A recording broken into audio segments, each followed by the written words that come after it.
உங்கள் பேர் ஜெகதீஷ் பட் இல்லையா? ஜெகதீஷ் பட்டை. உங்கள் ஃபேமிலி பற்றி கொஞ்சம் சொல்லுங்க. இவா வந்து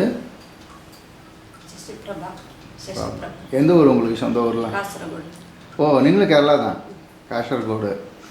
நீங்கள் கேரளாக்காரர் தான், ஆனால் செட்டில் ஆனது ஃபுல்லாக மகாராஷ்டிரா. இவர் உங்கள் சன்னா? அவர் பேர் அபினவ். நீங்கள் ப்ளஸ் 2 படிச்சுருக்கீங்க. அப்பாட்டே வேத அத்தியானம் பண்ணுறது. வெரி குட், ரொம்ப பாக்கியசாலி. சொல்லுங்கள், நீங்கள் எப்போ ஃபஸ்ட்டு பெரியவாளை தரிசனம் பண்ணது? 1967 ஜூன் 20ஆம் தேதியோ. அவ்வளோ ப்ரொசைஸாக ஞாபகம் இருக்கா? அடே அப்பா, எனக்கு அதெல்லாம் ನಮಗೆ ಅದೆಲ್ಲ ಚಾನ್ಸ್ 67 67 ನಾನು ಅದರ ಮೊದಲು ಹೋಗಿದ್ದೇನಲ್ಲ ಕಾಂಚಿಗೆ ಒಂದು ವರ್ಷ. 77 ನಂತರ ಅಲ್ವಾ? 67 ಕಾಂಚಿಗೆ 4-5 ವರ್ಷ ಎಂದು 4-5 ವರ್ಷ 76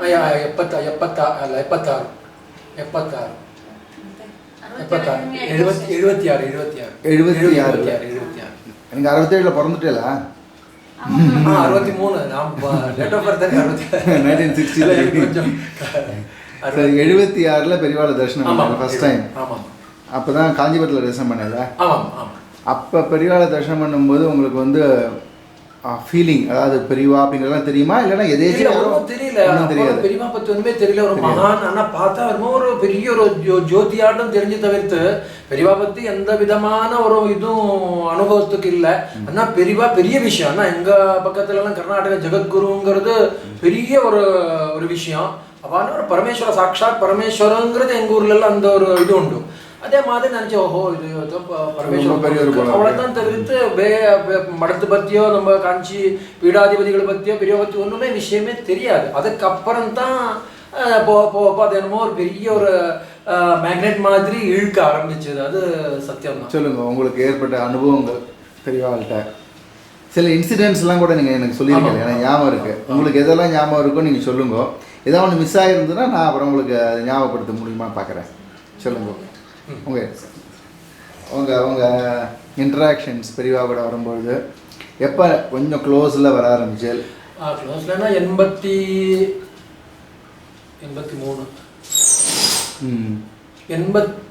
ஆமாம் 83 82 83 அப்புறம் பெரியவாள்கிட்ட ரொம்ப ஒரு நெருங்கி பழக ஆரம்பித்தேன். அது எப்படின்னா, அது எந்த ஊரில்? அது வந்து கர்னூலில் சத்தாராவில் கூட பெரியவாடு நான் இங்கே வந்திருக்கேன். பெரியவா இங்கே பரீட்சை கொடுக்கறது கொஞ்சம் முதல்ல இங்கே வந்து பிக்ஷைக்கெல்லாம் ஸ்ரீகண்ட மாமாக்கு ஒத்தாசை எல்லாம் பண்ணிட்டு இருந்தேன். ஆனால் அதுக்கு அவ்வளோ ஒரு அங்கே கொஞ்சம் கேப் இருந்தது. அப்போ பெரியவான்னா நம்ம ஒரு அவ்வளோ இது இருக்குல்ல. இதுக்கப்புறம் கர்னூலில் ரொம்ப ஒரு பெரியவாள்கிட்ட ஒரு ரொம்ப நெருங்கின இது வந்தது. அப்போ நீங்கள் பாடசாலையில் படிச்சிருந்தீங்களா? முடிச்சுட்டேன். கர்னூல் முடிச்சாச்சு. முடிச்சு பரீட்சை கொடுத்து இது பண்ணுற சம்பாவனை அங்கே வந்தோம். அப்புறம் பெரியவா இங்கே இருங்கோ அப்படின்னா இருந்தோடனே என்னன்னு தெரியல. வாத்தியார் இருந்தார், தாமிரபாக்கம் இருந்தார். அதுக்கப்புறம் சரி என்ன பண்ண போகிறேன்னு கேட்டால் 2 மாதம் பெரியவா வந்து விஸ்வரூபதி ஆரம்பிச்சிடா. இது மாதிரி பெரியவா என்ன சொல்கிறாளோ உத்தரவு பண்ணுறாளோ அது சரி. நான் என்ன பண்ணேன், வேத வாஸ்தவம் தான், ஆனால் அதுக்கு கொஞ்சம் சம்ஸ்கிருத ஞானம் வேணும். திருவானக்காவல் நீங்கள் எல்லோரும் போங்க, திருவானக்காவலில் போய் சம்ஸ்கிருதம் படிங்க. முத்துகிருஷ்ண சாஸ்திரிகள் வாத்தியா, பெரிய வாத்தியா, அவர்கிட்ட நீங்கள் சம்ஸ்கிருதம் படிங்க அப்படின்னு அங்கே அமைச்சா. அதுக்கப்புறம் திடீர்னு 84 ஒரு வாட்டி காஞ்சிபுரம் வந்தேன். ஏதோ விசேஷம் ஏதோ அப்போ மாற்றி அனத்தியானம் தான் வந்துட்டே இருப்பேன் நான் காஞ்சிபுரம். ஏதாவது சதுர்தசி வந்ததுன்னா 2-3 நாள் கிடைக்குமே சொல்லிட்டு அப்படி வந்துட்டு இருப்பேன். ஏதா இது மாதிரி ஜெயந்தியோ அது மாற்றி வந்துட்டே இருப்பேன். அப்போ வந்து ஒரு வாட்டி கலவையில் பெரியவா இருந்தா. இங்கேருந்து கர்னூர்லேருந்து கலவையில் கொஞ்சம் நாளைக்கு இருந்தா. அப்புறம் வந்து கலவைக்கு அப்புறம் காஞ்சிபுரம் மாற்றி வந்துட்டே இருப்பேன். புரிச்சு எப்படிடா வந்து என்ன சமாச்சாரம் எல்லாம் விசாரிப்பேன். விசாரிப்பேன். காஞ்சிபுரத்து 84 நினைக்கிறேன். 84 இதில் ஒரு பாடசாலை ஆரம்பித்தான், சலிவன் கார்டன்ல, மயிலாப்பூர் சலிவன் கார்டன். இவர் குண்டூர் மாமா எல்லாம் ஆரம்பிச்சுட்டு அங்கே உடனே கூப்பிட்டா, நீ அங்கே போறியா, அங்கே ஒரு வேத பாடசாலை. திடீர்னு வந்தேன். வந்தோடனே பெரியவா என்ன பண்ண, திடீர்னு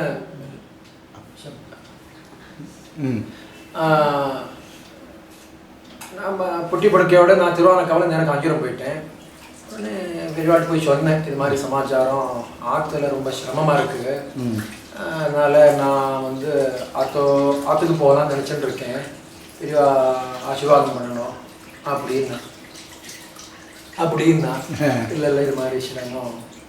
என்ன சிரமம்னு கேட்டான். நல்ல மனுஷா கிடைக்க மாட்டேங்கிறான், ஆற்றுல பார்க்கறது கொஞ்சம் பெரிய அனுகிரகத்தினால நிலபலங்கள்லாம் இருக்குது, அதனால ஆற்றோட போய் அங்கே அண்ணாவுக்கு சுசுஷை பண்ணிட்டு அப்பா அம்மா எல்லாம் இருக்கா, அவளோட இருக்கலாம்னு நினச்சிட்டு இருக்கேன். அப்படியா, வேண்டா, அண்ணன் தம்பிகளெல்லாம் இருக்காளே அவள் பார்த்துக்கட்டு, நீ திருப்பி என்கிட்ட வந்துட்ட, திருப்பி அங்கே போகாத, அதனால் நீ இங்கே இருந்துரும். சிரமம்னு சொல்கிறேன், நீ திருப்பி நீ போனன்னா இன்னும் சிரமம் ஜாஸ்தி ஆகுமே, அதனால நீ போகாத, நீ இங்கே இரு. எவ்வளோ சூக்ஷ்மம் பாருங்க. இல்லை பிரியா, அப்படி இல்லை, சிரமங்கிறது மனுஷா கிடைக்க மாட்டேங்கிறது, ஆற்று நிலபலங்கள் கவனிக்கிறதுக்கு மனுஷா இல்லை, அதனால தான் வேற இருக்கிறது. எப்படி இருந்தாலும் நீ இங்கே இரு அப்படின்னா.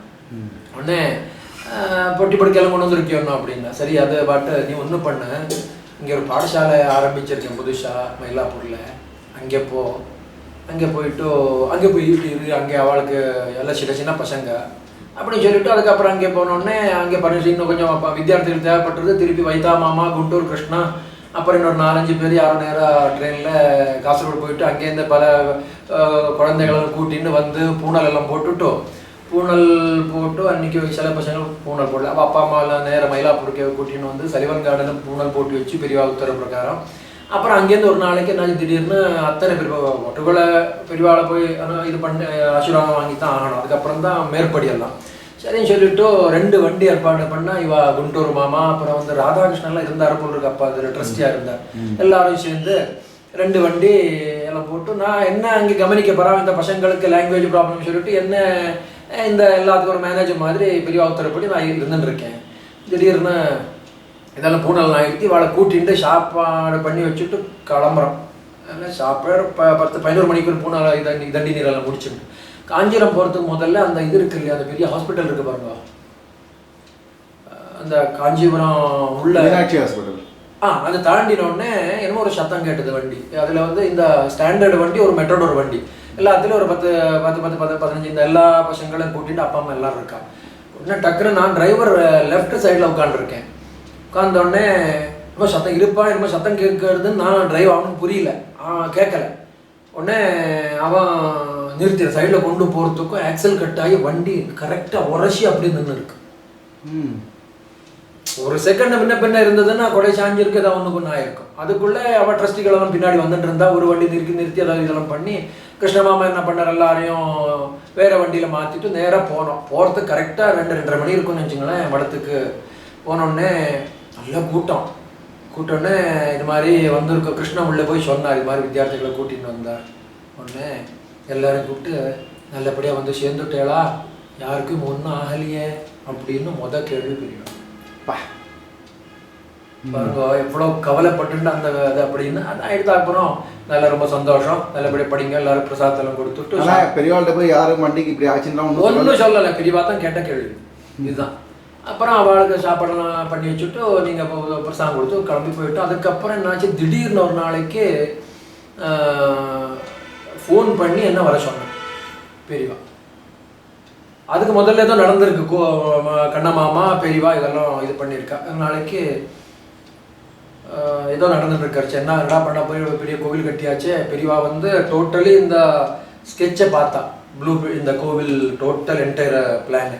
அடடா இவ்வளோ பெரிய கோவில் கட்டியாச்சடா, என்னடா பண்ண போகிறேன் நான், இவ்வளோ பெரிய கோவில் ஏதோ சின்ன ஒன்றா போய் பெரிய கோவில் ஆகிடுத்துற, என்ன பண்ண போகிறேன் கண்ணா அப்படின்னு கண்ணா மாமாட்டு பெரியவா தான் கேட்டிருக்கா.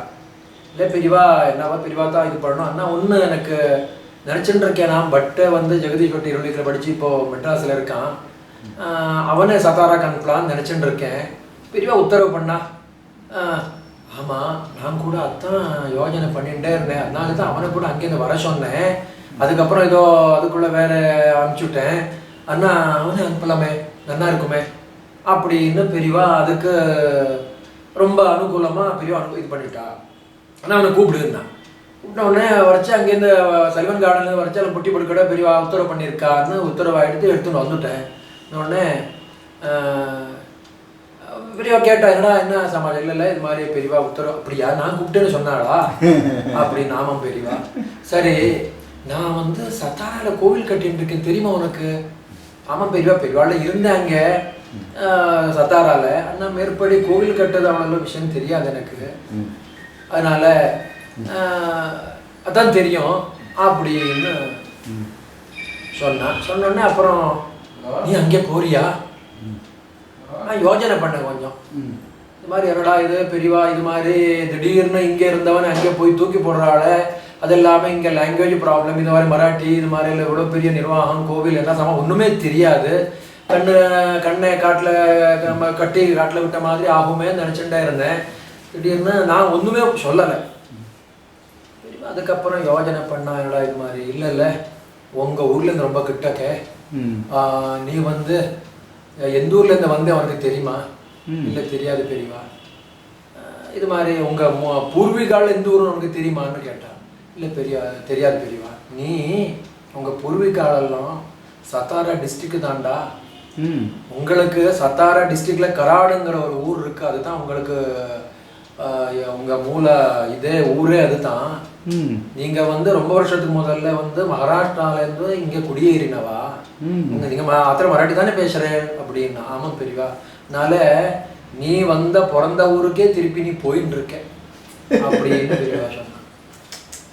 நான் அப்புறம் பெரியவா அதை பற்றி எல்லாம் கேஷன் ஒன்றும் பண்ண இந்த நேரம் இங்கேருந்து கிளம்பு, அப்புறம் நேராக ஒரு சாமானும் எடுத்துன்னு போகாது, எல்லாம் ஆற்றுல கொண்டு போட்டுரும். அங்கேருந்து திருப்பி ஒரு வேஷ்டி இதை எடுத்துன்னு போய் அங்கே போய் இரு அப்படின்னு அதோட சரி. வேறு ஒன்றுமே பெரியவா அதை பற்றி ஒன்றுமே சொல்லலை. அங்கே கும்பாபிஷேகம் வருது ஜூன் மாதம், அதனால் கும்பாபிஷேகம் நீங்கள் அப்புறம் பார்த்துக்கலாம், நீ அங்கே போய் இருந்தான்.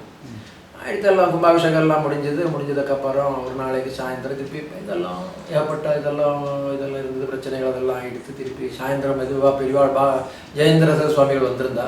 அவளோட கிளம்புறதுன்னு நான் நினச்சிண்டு அப்படியெல்லாம் இது பண்ணேன். திடீர்னு சந்நிதியில் கும்பாபிஷேகத்தன்னைக்கு சாயந்தரம் மகாபிஷேகம் நடக்கும் இல்லையா சுவாமிக்கு. உடனே திருப்பி பெரியவாளுக்கு புது பெரியவாளுக்கு ஜெயேந்திர சுவாமிகளுக்கு விஷயம் தெரியாது. பெரியவா இவ்வளோலாம் அரேஞ்ச் பண்ணியிருக்காங்க.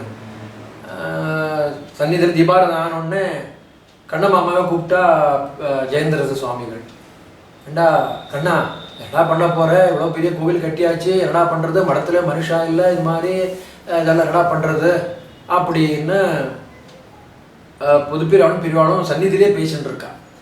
இன்னும் இல்லை பெரியவா இது மாதிரி பெரியவா காஞ்சிபுரத்துலேருந்து உத்தரவு பண்ணியிருக்கா பட்டை இங்கே நிறுத்துறதுன்னு. அதனால் அவன் அப்படி தான் நினச்சிட்டு இருக்கேன். சரி கூப்பிடு அவனே இருக்கட்டும். சரி 2 கிலோ படித்த பையன், தாம்பரபாக்கத்தோட சிஷ்யான் அப்படின்னு சொல்லிட்டு சாவி எல்லாம் கையில் கொண்டு கொடுத்துட்டான். அவ்வளோதான் அன்னியோட இந்த கோவில் இது. அதுக்கப்புறம் ஒரு 6 மாதம் கழிச்சு என்ன பண்ணேன், திடீர்னு சரி ஒரு வாட்டி எனக்கு இது விட்டா போகிறேன், எனக்கு இனிமேல் இந்த கோவில் வேண்டாம் குளமும் வேண்டாம் பெரியவா, அதோட சரி அங்கேயே இருந்துட்டு ஏதோ நம்மளால் முடிஞ்ச கைங்கரியம் பண்ணிட்டு அப்படி இப்படின்னு ஏதாவது நிறைய காரியங்களை கொடுத்துட்டு இருப்பா பெரியவா. அதெல்லாம் பண்ணிட்டு இருப்போம் நினச்சிட்டு இருந்தேன். திடீர்னு ஒரு நாளைக்கு ஏதோ ஒரு சந்தர்ப்பம் கிடைச்சது, என்ன ஏதோ ஒரு விசேஷம் காஞ்சிபுரத்தில். சரின்னு இங்கே அந்த பிரசாதத்தில் எடுத்துன்னு போனேன் காஞ்சிபுரத்தில் வந்தோடனே பட்டு வந்திருக்காருன்னு சொன்னோடனே பெரிய ரொம்ப சந்தோஷம். முதல் கேள்வி, நட்ராஜா ஆனந்தமாக இருக்காரா அப்படின்னு கேட்டேன். ஆமாம் பெரியவா வந்துருந்தாங்க. பிரசாதம் கொண்டு வந்திருக்கியா? ஆமாம்.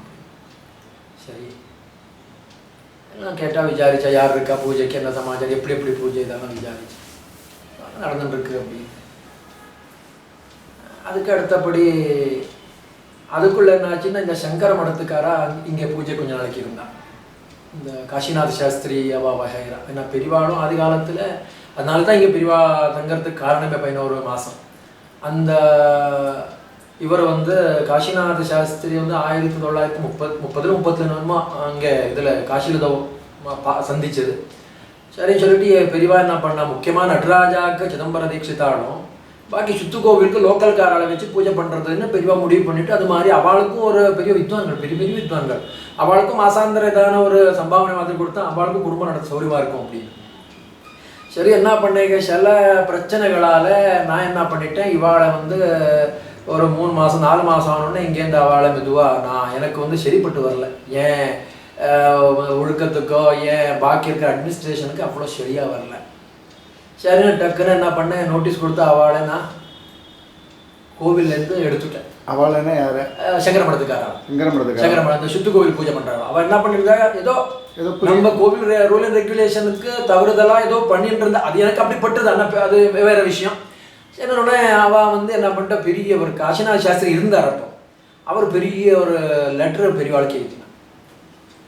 எழுதிட்டு இது மாதிரி பட்டு பண்ணா அது பண்ணா எங்களை கௌரவம் பண்ணா எங்களை வந்து அது மாதிரி பெரிய ஒரு மொட்டை கடாட்சி மாதிரி பெரியவா இது பண்ணி என்ன அதை பெரியவா பார்க்கணுமா இது மாதிரி கட்ட டக்கு ரொம்ப உற்சாகமாக அந்த இப்படியே பார்த்துருவா ரொம்ப. அதுதான் அது என்ன பண்ணணும் அதுதான் பார்ப்பா, அதுதான் அது அவளுக்கு கண்ணில் படும். சரி கரெக்டாக படிச்சுட்டு இது அத்தனையும் ஒரு அக்ஷரம் விடாமல் பெரியவா படிச்சுட்டு அதுவும் மேனாக்கு மேலே எங்கேயோ வச்சிருக்கான். சரி நீங்கள் அப்போ கரெக்டாக போயிருக்கல? கரெக்டாக நான் இங்கே போயிருக்கேன் ஆச்சா. சரி இது எனக்கு ஒரு விஷயமே தெரியாது. எனக்கு ஆரம்பிச்சா ஃபயரிங். ரொம்ப நல்ல காரியம் பண்ணியிருக்கேன், பெரிய வித்வான். இந்த காசிநாத் சாஸ்திரி பசங்கள்லாம் இருக்கா இல்லையா, என்னால் அவளுக்கு சில்லறை கொடுக்க முடியாது. ஏதோ கோவில்லேருந்து ஒரு 10 அவளுக்கு ஏதோ ஒரு 1000 ரூபா போகட்டும்னு நினச்சேன். 3 பேருக்கும் 3000 ரூபா அவள் குடும்பத்துக்கு போகும்னு நினச்சேன். அது நீ கெடுத்துட்ட, ரொம்ப நல்ல காரியம் பண்ணியிருக்கேன் அப்படின்னு ஆரம்பித்தேன். எகிரினா பாருங்க, ஒன்றுமே புரியல, கை கால் நடுங்க வேர்த்து விறுவிறுத்து போச்சு எனக்கு. சரி இன்னைக்கு அவ்வளோதான், நாம் அந்த நேரமே சரியில்லைன்னு நான் முடிவு பண்ணிட்டேன். சரி என்ன பண்ணுறது, அதுக்கப்புறம் என்ன பேசுகிறான்னு இல்லை, அது மாதிரி ஒரு விபரீதமாக பெரியவா ஒரு மூஞ்சி பார்த்தாலே ஆமாம் அப்போலோ ஒரு இதாக இருந்தாவா. சரி இனிமேல் அதுக்குள்ளே நான் என்னமோ வாயில் பேசணும்னு என்ன எனக்கு தெரியாது. அவள் இது மாதிரி அவளுக்கு எய்த்தாப்புல பேசப்படாது. நான் என்ன சொன்னேன், அவள் என்ன செஞ்சாலும் அந்த குற்றத்தை சொல்கிறதுக்காக வேண்டி நான் வந்து வாய் எடுத்தேன். கண்ணமாமா எடுத்து மாதிரி நின்றுட்டே இருந்தார். என் காலில் ஒரு மிதிச்சார் கண்ணமாமா, பேசாதரான்னார். இன்னும் அவள் மனசில் இருக்கட்டும், அத்தனையும் அவள் சொல்லி முடிக்கட்டும், அதுக்கப்புறம் பார்த்துப்போம் அப்படின்னா.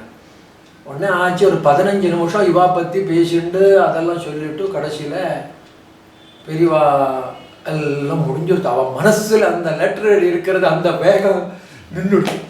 மற்றபடி அதுக்குள்ளே முல்லவாசல் கிருஷ்ணமூர்த்தி கணபாடிகள் வந்தார். உடனே நமஸ்காரம் பண்ணார். ஓஹோ இவன் யாரு தெரியுமா உனக்கு அப்படின்னா. அம்மா பட்டு பார்த்துருக்கேன் நான் இங்கே. அவன் எங்கே படித்தான்னு உனக்கு தெரியுமோ? அவன் மாதிரி படிச்சிருக்கான். அவன் நான் ஒரு கோவில் கட்டியிருக்கேன், பெரிய கோவில், அது வந்து நடராஜா, அதை வந்து பார்த்துட்டு இருக்கான், ரொம்ப நல்ல பையன் அப்படின்னு சொல்லிட்டு அப்புறம் திருப்பி சந்திரா இருந்தார் அங்கே. சந்திரா ஸ்ரீகண்டம் பாலுவேலன் இருந்தான். என்கிட்ட 3 பேர் இருக்கா. ராத்திரி 12 மணிக்கு வந்து புலிப்பால் கொண்டான்னு சொன்னாலும் கூட கொண்டு வருவா. ஒன்று வந்து பட்டு, இன்னொன்று சந்திரா, இன்னொன்று வந்து முல்லவாசல் வந்து பெரிய அப்படின்னு பெரியவா ஆரம்பிச்சுட்டு.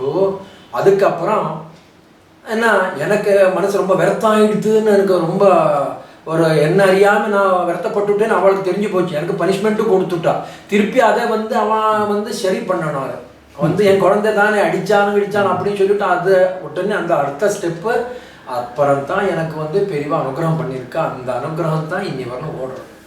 இது ஜென்மாபி மறக்க முடியவே முடியாது. அடுத்து சொல்கிறா, நான் சொன்னேன் இதுக்கெல்லாம் முடிச்சு ஏதோ ஒரு இதாகிடுது. பெரியவா வந்து ரொம்ப சிரமமாக இருக்குது, நான் வந்து எல்லாம் புட்டி என்ன இருக்கோ பேக்கோட வந்திருக்கேன், நான் திருப்பி சத்தாரா போகிறதுக்கு முடியல, என்னால் முடியாது, நான் ரொம்ப சிரமமாக இருக்குது. அவளை கட்டுப்படுத்தோ பாஷையோ சாமான் வாங்குறதோ எல்லாம் ரொம்ப வயசுலேயும் ரொம்ப இதாக இருக்குது, என்ன மன்னிச்சுக்கணும் பெரியவா. நான் வந்து இங்கே பெரியவா என்ன சொல்கிறாளோ பெரியவாளுக்கு ஒத்தாசை கைங்கரியம் பண்ணிட்டு இருக்கேன் அப்படின்னு சொன்னேன். அப்படியா, உனக்கு ஒன்றும் தெரியாதா, சரி அப்படியே இரு அப்படின்னு சொன்னான். அதுக்கப்புறம் நீ வந்து ஏகாம்பரேஸ்வரர் கோயிலுக்கு போயிருக்கியா அப்படின்னா. ஆமாம் பெரியவாள் நிறைய போயிருக்கேன், காமாட்சங்கரை போயிருக்கேன், எல்லாம் அந்த புண்ணியகோடீஸ்வரர் கோவில்கள்லாம் போயிருக்கேன் பெரியவா அப்படின்னு. அப்படியா, நீ என்ன பார்த்த அப்படின்னா. அம்பாளை பார்த்தேன், சுவாமியை பார்த்தேன், அப்படி இப்படின்னு அது பார்த்தேன், இது பார்த்தேன், அந்த மாமரத்தை பார்த்தேன் எல்லாம் சொன்னேன். அந்த பக்கத்தில் ஒரு அரச மரம் இருக்குது, அது பார்த்தியோன்னா. ஆமாம் பெரியவா பார்த்துருக்கேன், குளத்தாங்கரையில் இருக்குது. அதுக்கு மேலே என்ன தொங்குறது தெரியுமான்னா. இல்லை கவனிக்கலையே பெரியவா அப்படின்னு. அது தாண்டா வௌவாலுடா, வௌவால், அரச மரத்தில் வௌவால் தொங்குறதான் பெரியவா சொல்கிறா. அது என்ன தெரியுமா? இல்லை பெரியவா, உன் குடும்பம் பரமக்ஷேமமாக இருக்கும், நீ வந்து சிவன் கோவில் வந்து பராமரிக்கிற கவனிக்கிற, அதனால குடும்பம் பரமக்ஷேமமாக இருக்கணும். அது வௌவால் என்ன தெரியுமா, எந்த சிவன் கோவிலில் யார் அபகாரம் பண்ணுறாளோ திருடுறாளோ அவளுக்கு வந்து புனர்ஜென்மாங்கிறது தான் வௌவால். அதனால தான் சிவன் கோவில்லையே அரச மரத்துலேயோ சிவன் கோவிலில் இருக்கிற மண்டபத்தில் தொங்கின்னு இருக்கும்.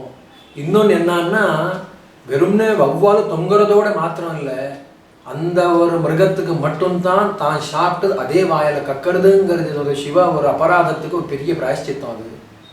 அதனால் உன் ஜென்மா பரமக்ஷேமமாக இருக்கும், நீ நன்னா இருப்ப.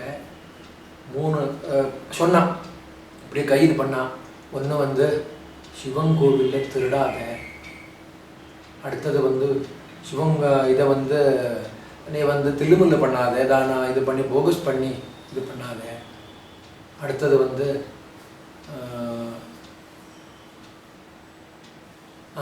இன்னொன்று, சிவனுக்கு நீ வந்து சம்பளம் வாங்காத. அங்கே புரியுதா? சம்பளம் வாங்கினேன்னா நீ என்னோட நீ என் சிஷ்யன், நீ சம்பளம் வாங்கினேன்னா அங்கே இருக்கிற அந்த ட்ரஸ்ட் அதிகாரிகளுக்கு கை கட்டி பதில் சொல்லணும். நாளை சம்பளம் வாங்காத அப்படின்னு யோஜனை பண்ணிகிட்டே இருக்கேன். ஓஹோ, திருடாதேன்னு சொன்னேன், பொய் சொல்லாதேன்னு சொன்னேன், சம்பளம் வாங்காதேன்னு சொன்னேன். ஓஹோ, இப்போ சரி, நாளைக்கு ஏதா குடும்பம் கல்யாணம் கார்த்திகன் ஆச்சு, குடும்பம் எப்படி நடத்துன்னு யோஜனை பண்ணுறியோ அப்படின்னா எனக்கே ஒன்றும் புரியல. அதனால் கவலைப்படாத, நீ வந்து நன்னா இருப்ப. நீ வந்து நட்ராஜாவை கவனி, உன்னை நான் பார்த்துக்கிறேன்டா போட. அதுதான் இன்னி வரலும் இந்த விஷயம்தான் பெரியவா. அதுதான் அதுக்கப்புறம் எனக்கு அப்புறம் தான் பெரிய கொஞ்சம் கொஞ்சம் கொஞ்சம் கொஞ்சமாக பெரியவா பற்றி அது வரலும் ஜாஸ்தி. நான் வந்து தள்ளி போயிட்டேன் இல்லையா, அது வரலும் கிட்டக்கே இருந்துட்டு இருந்தேன் பெரியவாட்ட மாற்றி மாற்றி மாற்றி. அதுக்கப்புறம் பெரியவா தள்ளி போன அப்புறம் தான் பெரியவாட ஒரு பெரிய ஒரு விஷயம்னு அப்புறம் தான் அப்போ வந்து பெரியவா என்னை தள்ளி விட்டான். சரி, இவன் என்னை புரிஞ்சுக்கிறான்னு சொன்னோடனே அத்தனை அது மாதிரி தான் அவ அது மாதிரி ஆகிடுது. அப்புறம் சொன்னான். அதுக்கப்புறம் உடனே திருப்பி ஒரு வாட்டி போகிறச்ச இங்கே வந்து அட்மினிஸ்ட்ரேஷனோ பணங்காசோ ரொம்ப சிரமமாகிட்டு இருந்தது. பெரியவா ஏதோ ஓரளவு இவாலாம் கொடுத்துட்டு இருந்தா, இந்த ஹோட்டல் கட்டினா இந்த கோவில் கட்டினாவாலும் ஒத்தாசை பண்ணிட்டு இருந்தா. எனக்கு வந்து அவள்கிட்ட போய் நிற்கிறதுக்கு எனக்கு ஒரு மனசில் ஒரு அச்சாஞ்சி மாதிரியாக இருந்தது, ஊச்சம். மாதம் ஆச்சுன்னா அந்த 15,000 ரூபா, அந்த காலம் பெரிய விஷயம் 15,000 ரூபான்னு. அவள்கிட்ட போய் வாங்கணும், அதெல்லாம் பார்த்துட்டு பீராஞ்சின்னு கொடுக்கணும் அவள்கிட்ட, அதெல்லாம் கொஞ்சம் மனசுக்கு ரொம்ப வருத்தப்பட்டேன். திடீர்னு காஞ்சிபுரம் இது மாதிரி சந்தர்ப்பத்தில் போகிறச்ச பெரியவாட்ட சொன்னேன், பெரியவா ரொம்ப சிரமமாக இருக்குது, சம்பளம் அது இதோ கொடுக்கறதுக்கோ இது நிர்வாகத்துக்கெல்லாம் செலவாக இருக்குது, இது மாதிரி சமாச்சாரம். நாளே பெரியவா எனக்கு ஒரு மடத்துலேருந்து லெட்டர் கொடுத்தா சௌரியமாக இருக்கும். இது வந்து நான் வந்து சின்ன பையன், இது வந்து மிஸ்யூஸ் பண்ணுறேங்கிறது ஜனங்கள் நினச்சிக்கப்படாது. அதனால பெரியவா ஏதானா எனக்கு ஒரு ஸ்ரீமுகம் மாதிரி கொடுத்தாலும் சௌரியமாக இருக்கும். என்ன சொன்னேன் அப்படி சொன்னேன். நான் வந்து எனக்கு ரொம்ப இதை ஜாஸ்தி, நான் எஜுகேஷன் ஒன்றும் இல்லை, நான் அந்த விதத்தில் ஒன்றும் படிக்கலை. அதனால எனக்கு மேலே ஒரு அதிகாரியும் போட்டான் சௌரியமார்க்கு மடத்துலேருந்து. அவர் என்ன சொல்கிறாரோ எல்லா காரியத்தையும் நான் அவர் ஒத்தாசை பண்ணுறேன், எனக்கு சீனியராக அவர் இருக்கட்டும் அதிகாரி அப்படின்னு சொன்னேன். ஓஹோ, உனக்கு அதிகாரி வேணுமோ? நான் கையெழுத்து போடப்படாது உனக்கு தெரியுமோ, நான் சன்னியாசி, அதனால நான் மடத்தில் இல்லை, அது உனக்கு தெரியுமோ? எனக்கடா ஏஜென்ட்டு கிடையாது, மேனேஜரு கிடையாது, அப்புறம் என்னமோ ஒன்று கடிதாசியில் எழுதி கொடுப்பாளேடா மேலே என்னமோ போட்டு. ஆமாம், லெட்ரு, ஆமாம் அதுதான். அதனால் அதுவும் என்கிட்ட கிடையாது. அதனால் நீ ஒன்றும் பண்ணுறியா, என் பேர் சொல்லு, எல்லாருக்கும் தெரியும். அதனால் என் பேரை சொல்லிட்டு வீடு வீடு வாசல் போய் ஏறு இறங்கு, அவள்கிட்ட கோவில் பற்றி சொல்லு, என் பற்றி சொல்லு. அந்த பணத்தை 1 ரூபா கொடுத்தாலும் ரசீது கொடு.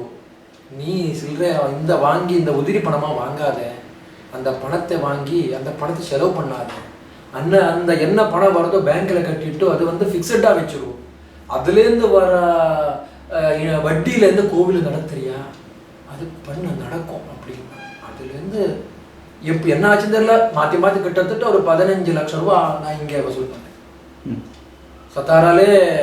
இன்னொன்று சொன்னான், நீ வந்து வெளியில் போய் சம்பாதிக்கிறதும் லோக்கலில் போய் சம்பாதிக்கிறது ரொம்ப இது. அந்த ஜனங்களுக்கு வந்து லோக்கல்ல போய் எங்காத்துலேருந்து நான் பணம் கொடுத்துருக்கேன் கோவிலுக்குன்னு ஒரு பாவனை வரும், ஒரு தனியாக ஒரு அட்டாச்மெண்ட் வரும். அதனால நீ இங்கே வாங்கு, வெளி பணம். ஆனால் இன்னொன்று விஷயம் சொன்னான், லோக்கல் கூட்டமும் வெளி பணத்தினால தான் கோவிலை நடத்தணும்டா, ஜனங்கள் நிறைய வந்துட்டு இருக்கணும்டா கோவிலுக்கு, அண்ணா தான் சுவாமி சந்தோஷமாக இருப்பார் அப்படின்னு அதோட இது பண்ண வந்துட்டேன். அது மாதிரி எல்லாம் அப்புறம் இதெல்லாம் கொடுக்க எனக்கு எழுத தெரியாது, கையெழுத்து போட தெரியும், இப்படி சொல்லி அப்படியே தபாய் சுட்டாங்க. அது வாஸ்தவம் தான். ஆனால் இந்த விஷயத்தெல்லாம் சொல்லிவிட்டு அங்கேருந்து திருப்பி வந்தேன். அப்புறம் ட்ரஸ்ட் பூஜை இதெல்லாம் எடுத்து அப்புறம் கோவில் நடந்துகிட்டே இருந்துச்சுங்க நிறைய. இந்த கோவில் ஆரம்பிச்சது அவர் கதை சொல்லுவாளே, ஒரு ஹோட்டல்காரர் வந்தார் அப்படின்னு, அது என்ன கதை? அது வந்து 1933 பெரியவா வந்து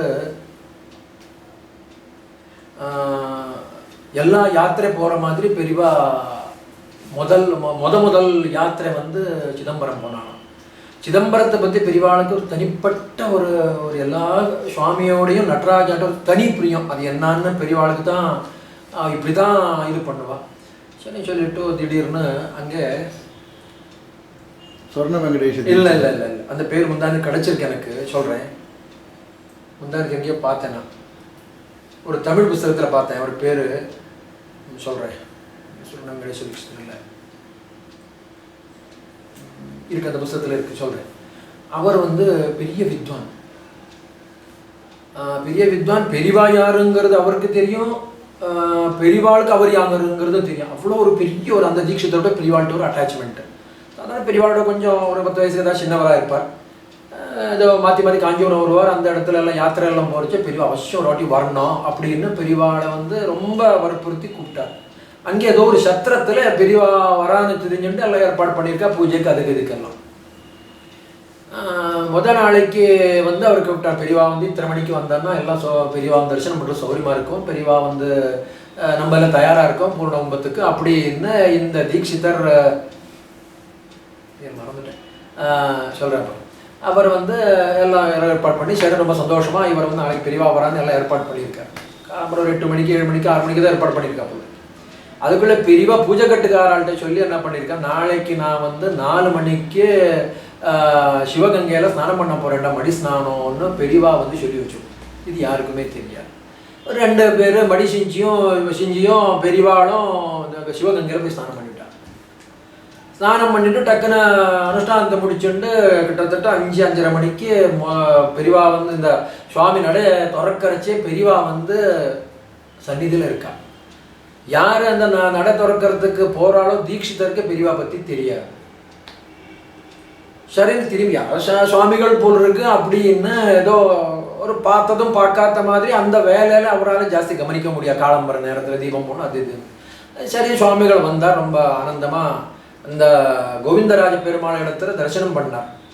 தரிசனம் பண்ணிட்டு பெரியவாளுக்கு என்ன தேவையோ அவா முடிச்சுட்டு அவா பாட்டுக்கு தரிசனம் பண்ணிட்டு ஒருன்னு திருப்பி அது ஒரு செட்டியார் கல்யாண மண்டபத்துக்கு வந்துட்டார். என்ன செட்டி அதில் எல்லாம் இருந்து போன வாரம் தான் நான் படித்தேன் காஞ்சிபுரத்தில் ஆச்சுன்னா அந்த பிடிச்ச பார்த்து இதெல்லாம் ஆச்சு. இப்போ பெரியவா யதா பிரகாரம் ரொட்டீனில் இருக்கா.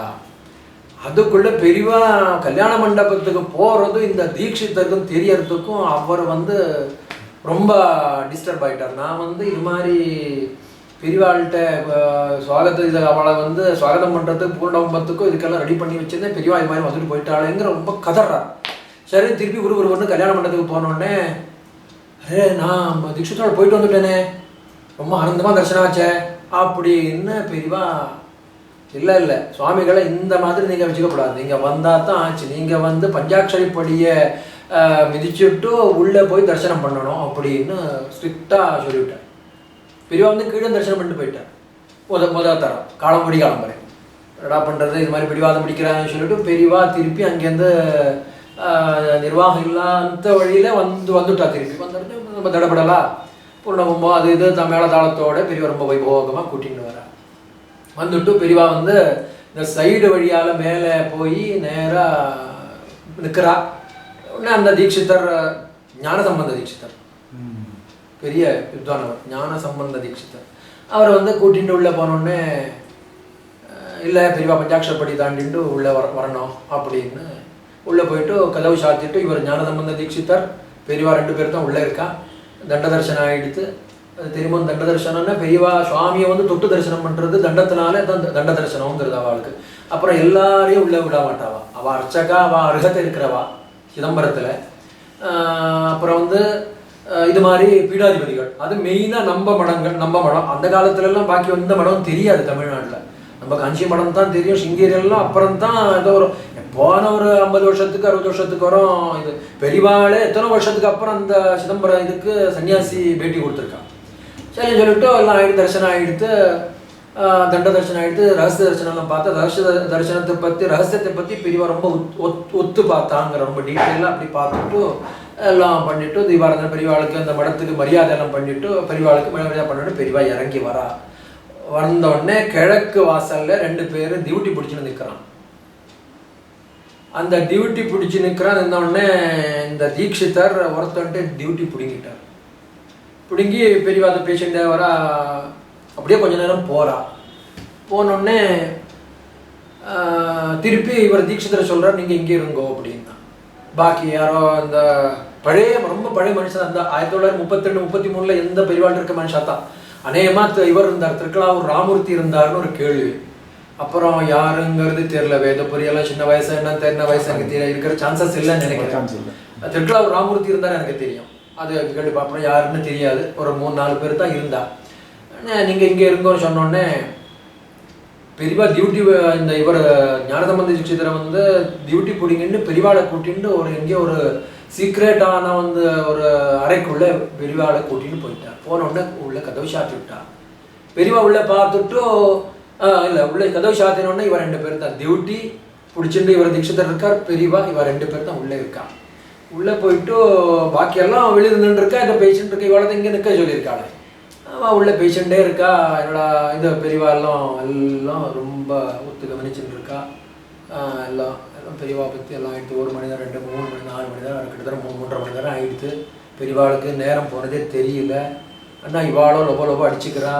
வெளியில் இருக்கிறவா பெரியவாளை இந்த மனுஷன் கூட்டின்னு போயிட்டாரு, எங்கே போயிட்டா பெரியவாளை காணுமே அப்படின்னு ஒரே கவலைப்படுறா. ஏதோ ஒன்று ஆச்சுன்னு என்ன தெரியலையேன்னு ரொம்ப கவலைப்பட்டு இருக்கா. சரி என்னடா பண்ணுறதுன்னு பூஜை வேற ஆனமே. மணி கிட்டத்தட்ட 12-12 அந்த நேரம் தான் நினைக்கிறேன், 3-4 மணி நேரம்னு பூஜை ஆனமே. நான் ரொம்ப கவலைப்படுறா. ஜனங்களோ அங்கே காத்துன்னு இருக்கா கல்யாணம் பண்ணி இதில் சத்திரத்தில். இங்கே ஒரு ஜனம் கூடியிருக்கு, பெரியவா காணும்னு ஒரே இதாக கொந்தளிப்பு ஏற்பட்டிருக்கு. டக்குன்னு கதவு திறந்து பெரியவா வரா. திவ்ய ஜோதியா பரமேஸ்வரனா ரொம்ப தேஜஸாக பார்த்தாலே ஒரு அவ்வளோ ஒரு தேஜஸாக இருக்கலாம். பெரியவா ஆனந்தமாக இருக்கா. பெரியவா உடனே தீட்சிதர் வரார். அப்படியே பார்த்தா அவ்வளோ ஒரு பரமேஸ்வர ஸ்வரூபம் தத்ரூபமாக இருக்குதுன்னு இது. அப்புறம் வந்து சாதாரணமாக இருக்கா. ஒரு ஏசியிலேருந்து வந்தால் எப்படி இருப்பா அந்த ஒரு இதில் ஜெகஜோதியாக இருக்கா பெரியவா. இவாள ரொம்ப ஆவலாக நின்றுருக்கா. என்னடா இது பெரியவா எங்கே போனா என்ன பார்த்தாங்கிறது இவாளுக்குள்ளேயே கேட்கணுங்கிற ஒரு கட்டம்.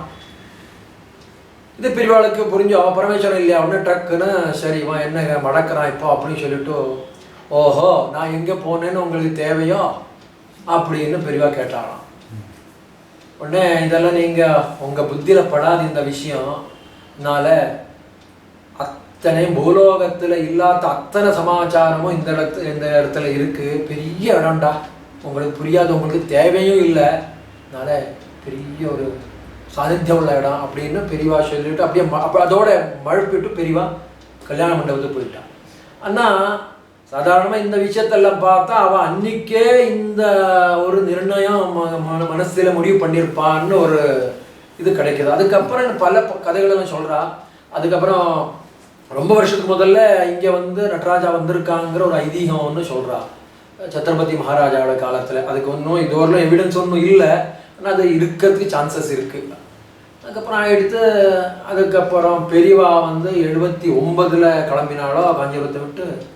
79 எல்லாம் அப்படியே வந்து கர்நாடகா விஜயெல்லாம் முடிச்சு விட்டு நேராக இந்த சாங்கிலி மீரஜ் இருக்கு இல்லையா, இங்கே வந்துட்டு அங்கே உகாருங்கிற ஊரில் அங்கே நான் இருந்தேன். அங்கே ஒரு மாதமோ 1.5 மாதமோ இருந்தேன் உகாரில். உகார் சுவாமிகள் அந்த இடத்துல இருந்துட்டு பெரியவா அங்கே நேராக வரா. அதுக்குள்ளே பெரியவா அங்கே கிளம்பினோடனே நான் கிளம்பி மேற்படி இதுக்கு போயிட்டேன், இதுக்கு இருள்நிக்கு காஞ்சிபுரம் போயிட்டோம். போயிட்டு பெரியவா வந்து சத்தாரை வந்துட்டு இருக்கா. அது கிட்டத்தட்ட 100 கிலோமீட்டர் இங்கேருந்து மீரஜுங்கிறது. கராடு வந்துட்டா. கராடு வந்தோடனே வந்துட்டு திருப்பி சத்தாரா வரா. சத்தாரா இங்கேருந்து ஒரு 13 கிலோமீட்டர் முதல்ல ஒரு சுகர் ஃபேக்ட்ரி இருக்கு. அந்த ஹைவேலே வராமல் பெரியவா ஒரு குறுக்கு வழியாக நேராக போகிறா. எங்கே போகிறா யாருக்குமே தெரியாது. இதே ஜூன் மாதம் மழை கொட்டிகிட்டே இருக்கு. பெரியவா எங்கே போகிறோம், ஒரே பெரியவா ரொம்ப ஒரு இதாக இருக்கா, என்ன சொல்கிறது, ஒரு தீவிரமாக இருக்கா.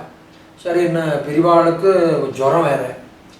சரி, இப்போ எங்கே போகிறாங்கிறது யாருக்கும் ஒன்றுமே தெரியல. கேட்குற முடியா, இல்லை கேட்டான்னா ஏதாவது ஒன்றுக்கு ஒன்று ஆயிடுவேன்னு பயம் எல்லாருக்கும். சரி, ஒரு நேராக போகிறா சஜ்ஜன்கள். சஜ்ஜன்கள் இங்கேருந்து 18 கிலோமீட்டர். குறைச்ச நல்லா மழை இதெல்லாம் பெஞ்சுட்டு இருக்கு. பெரியவாளுக்கு ஜுரம் என்னாச்சு. மேலே போனோடனே அங்கே ஒரு அம்மன் கோவில் இருக்கு. அங்கே அந்த சஜ்ஜன்கள் மேலே டாப்பில் போயிட்டு அங்கே தரிசனம் பண்ணிவிட்டு பெரியவா வந்து திரும்பி வரா. வழியில் கொஞ்சம் லெஃப்ட் சைடில் போயிட்டு அந்த அம்மன், அது முக்கியமான இருக்கிறது. சமர்த்த ராமதாசர் வந்து அங்கே போகிறதுக்கு முதல்ல அந்த கோவில் இருந்தது. அதுக்கப்புறம் அதெல்லாம் என்னமோ இந்த துளுக்கம் இதனால இதெல்லாம் போயிட்டு அங்கே சின்ன இதெல்லாம் இருந்ததெல்லாம் அதெல்லாம் இது பண்ணிட்டா, நாசம் பண்ணிட்டா. அதுக்கப்புறம் கொஞ்சம் அங்கேருந்து ஒரு 100 மீட்டர்னு வச்சுங்களேன், முதல்ல போய் ஒரு 10-25 மீட்டர் முதல்ல பெரியவா போயிருக்கா. போயிட்டு பெரியவா அப்படியே பார்த்தோன்னா தர்பாசனம் போடுன்னா தர்பாசனம் போட்டு உட்காந்துட்டா. பெரியவா போயிட்டு சொன்னால் நீங்கள் போய் தரிசனம் பண்ணிட்டு வாங்க, அவர் வந்து பெரிய மகான் அப்படின்னு பெரியவா சொல்லிவிட்டா. பெரியவா மனசார நினச்சிட்டு அந்த மகானை அவளை தரிசனம் பண்ணி ஒரு 10-15 நிமிஷம் எல்லாரும் போயிருந்தா இருக்கு. தரிசனம் பண்ணிட்டு திருப்பி கீழே ஒரு கீழே இறங்கி எங்கேயோ ஒரு நாளைக்கு ராத்திரி ஏதோ ஹால்ட் பண்ணான்னு ஒரு சொல்கிறா. சஜ்ஜனகர்லேருந்து கீழே ஏதோ ஒரு கிராமத்தில் திருப்பி அங்கே காலம்பரை கிளம்பி ஒரு பெரியவன் வந்துட்டே இருக்கா. மேற்படி அவள் மனசில் என்ன இருக்குன்னு யாருக்குமே தெரியாது, கேட்க முடியாத சூழ்நிலை இல்லை. எங்கே எப்படி அது மாதிரி சூழ்நிலை பெரியவா இது அந்த இது இருந்தது, கட்டம் இருந்தது. இன்னும் டக்குன்னு வந்தோடனே சத்தாரா சிட்டி வந்துவிட்டா. வந்தோடனே உள்ளே வரா. பெரியவா வந்து என்னைக்கும் சத்தாரா சிட்டிங்கிறது பெரியவாளுக்கு தெரியாது, எங்கே என்ன சமாச்சாரம் ஒன்றுமே தெரியாது பெரியவாளுக்கு. அப்படி நம்ம நினச்சிட்டு இருக்கோம். பெரியவா வந்தோடனே டக்குன்னு ரோட்டில் இப்படியே பார்த்து தர்பாசனம் போடுதுன்னா பெரியவா உட்காண்டா. ரோட்டில் உட்காண்டா. உடனே யாரோ நம்ம சிஷ்யாள்கிட்ட யார் இருந்தான்னு மெட்ரு சுவாமிகளோ இல்லை கண்ணமாமாவோ இல்லை பாலுண்ணாவோ யார் இருந்தான்னு தெரில. உள்ளே போ, இந்த ஆற்றுல சத்ரபதி மகாராஜாவோட ஃபோட்டோ இருக்கும், கொண்டு வாடான்னா. என்னடா இது மாதிரி பாஷையும் ஊரும் தெரில. உள்ளே போய் சிவாஜி மகாராஜாவோட ஃபோட்டோ கொண்டு இவன் யார் என்ன சமா ஒன்றுமே புரியல. அப்படின்னு பார்த்தா ஒரு படிக்கட்டு மேலே ஏறி போகிறான். போனோடனே ஒருத்தன் ஏன் என்ன ஐயான்னு கேட்குறான் மராட்டியில். இவருக்கு ஒன்றும் புரியல. இல்லை நான் வந்து காஞ்சிபுரம் சுவாமிகள் என்னமோ சொல்கிறான். இவ பாஷையில் அவனுக்கு அது புரியல. வளர்றான் போல் இருக்குன்னு நினச்சி இருயா அப்படின்னா இவா போனவாளை நம்ம மனுஷாவை. உடனே உள்ளே போனோடனே இந்த ஆள் போய் உள்ளே போயிருக்கான் திருப்பி இன்னொரு இடத்துக்கு. அந்த இடத்துல போனோடனே அந்த ஆள் போய் சொல்லியிருக்கான் உள்ள, இது மாதிரி யாரோ சுவாமிகளை வந்திருக்கானா, யாரோ 2 பேர் பிராமணா வந்திருக்கா, இப்போ பிச்சை வாங்கிறதுக்கு வந்திருக்கான்னு அவன் நினச்சிட்டு இருக்கான். அவனுக்கும் புரியல. சரின்னு சொல்லிவிட்டு அவன் தான் அம்மாவும் புரிஞ்சுது. யாரோ காஞ்சி வந்தோடனே திருப்பி இங்கே 2 பேர் பிராமணா நின்றுட்டு இருக்கா. என்ன சமாச்சாரம் நான் அந்த பாஷையில் கேட்டுக்கிறேன். இவன் ஏதோ அரைக்குறை இந்த பாஷையில் அந்த அம்மாவுக்கு புரிஞ்சுது. ஓஹோ, காஞ்சிபுரம் சுவாமிகள் வந்திருக்காளா, ஓஹோ அப்படின்னு திருப்பி வேற என்னன்னு கேட்டா. இல்லை இது மாதிரி இங்கே மகாராஜாவோட ஃபோட்டோ இருக்கா, சத்ரபதி சிவாஜியோட அந்த ஃபோட்டோ கேட்டிருக்கா பெரியவா, அதை கொண்டு போகிறதுக்கு. அப்படியா அப்படின்னு இன்னும் கொஞ்சம் ஆச்சரியமாக அந்த அம்மாவுக்கு பட்டது. ஓஹோ சரி, இதை நம்ம பற்றி விஷயம் தெரியும் போல் இருக்கு அந்த சுவாமிகளுக்கு அப்படின்னு போய் அந்த பெரிய ஃபோட்டோவாக எடுத்துட்டு அதை தூசி பிடிச்சிட்டு இருந்தது. அதெல்லாம் ஒரு துணி இது ஒரு 5 நிமிடத்தில் அந்த ஃபோட்டோ அந்த ஆளை பிடிச்சிட்டு வரா. பின்னாடி அம்மா இறங்கி வரா கீழே. அது பெரிய படிக்கட்டு. ரோட்டில் முதல்ல பெரியவா ரொம்ப அதுக்குள்ளே ரொம்ப உற்சாகமாக பார்த்துன்னு இருக்கா. ஃபோட்டோ வந்தோடனே அப்படியே கவனித்து பார்த்துட்டு திருப்பி இந்த அம்மாவை பார்க்குறான். முதல் கேள்வி அந்த அம்மாட்ட கேட்குறான், இந்த ஃபோட்டோவுக்கு நீ என்ன உறவுங்கிறான்.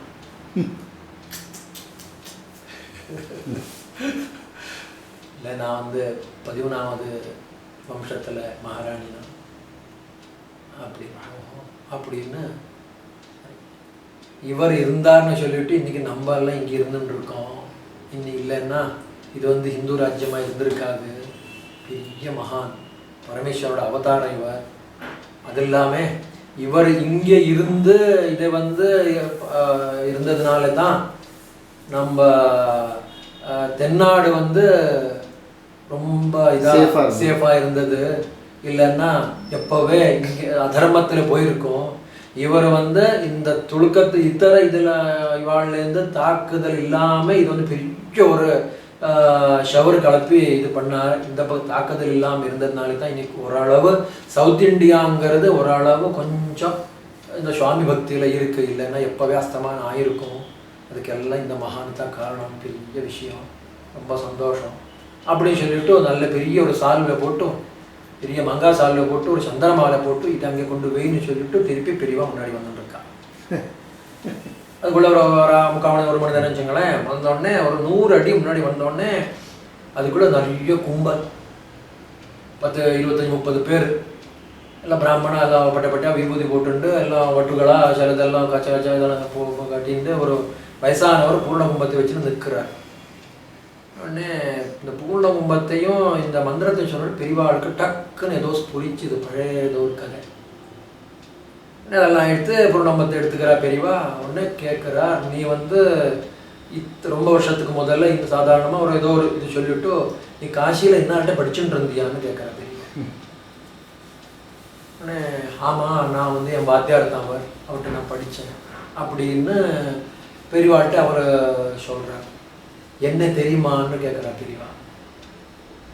இல்லை, நான் வந்து இன்னாரு காஞ்சிபுரம் அப்படின்னு சொல்லிட்டு அந்த பழைய கட்டத்தை பெரியவா வந்து சேர்த்து வைக்கிற அந்த வித்வான்ட்டு. அப்புறம் அவ்வளோ அந்யோன்யமாக இருந்தவா. இந்த பூர்ணகும்பம் கொடுத்தவரும் பெரியவாளும் அந்த காலத்தில் காசியில் ரொம்ப அந்யோன்யமாக இருந்தோடனே டக்குன்னு அவருக்கு புரிஞ்சுது. சரி, இன்னாரு தான் இவர் அப்படின்னு. உடனே சஷ்டாங்க நமஸ்காரம் பண்ணிவிட்டு நீங்கள் வந்து வரணும். அவர் தான் காசிநாத சாஸ்திரி. காசிநாத சாஸ்திரி பெரிய வித்வான்.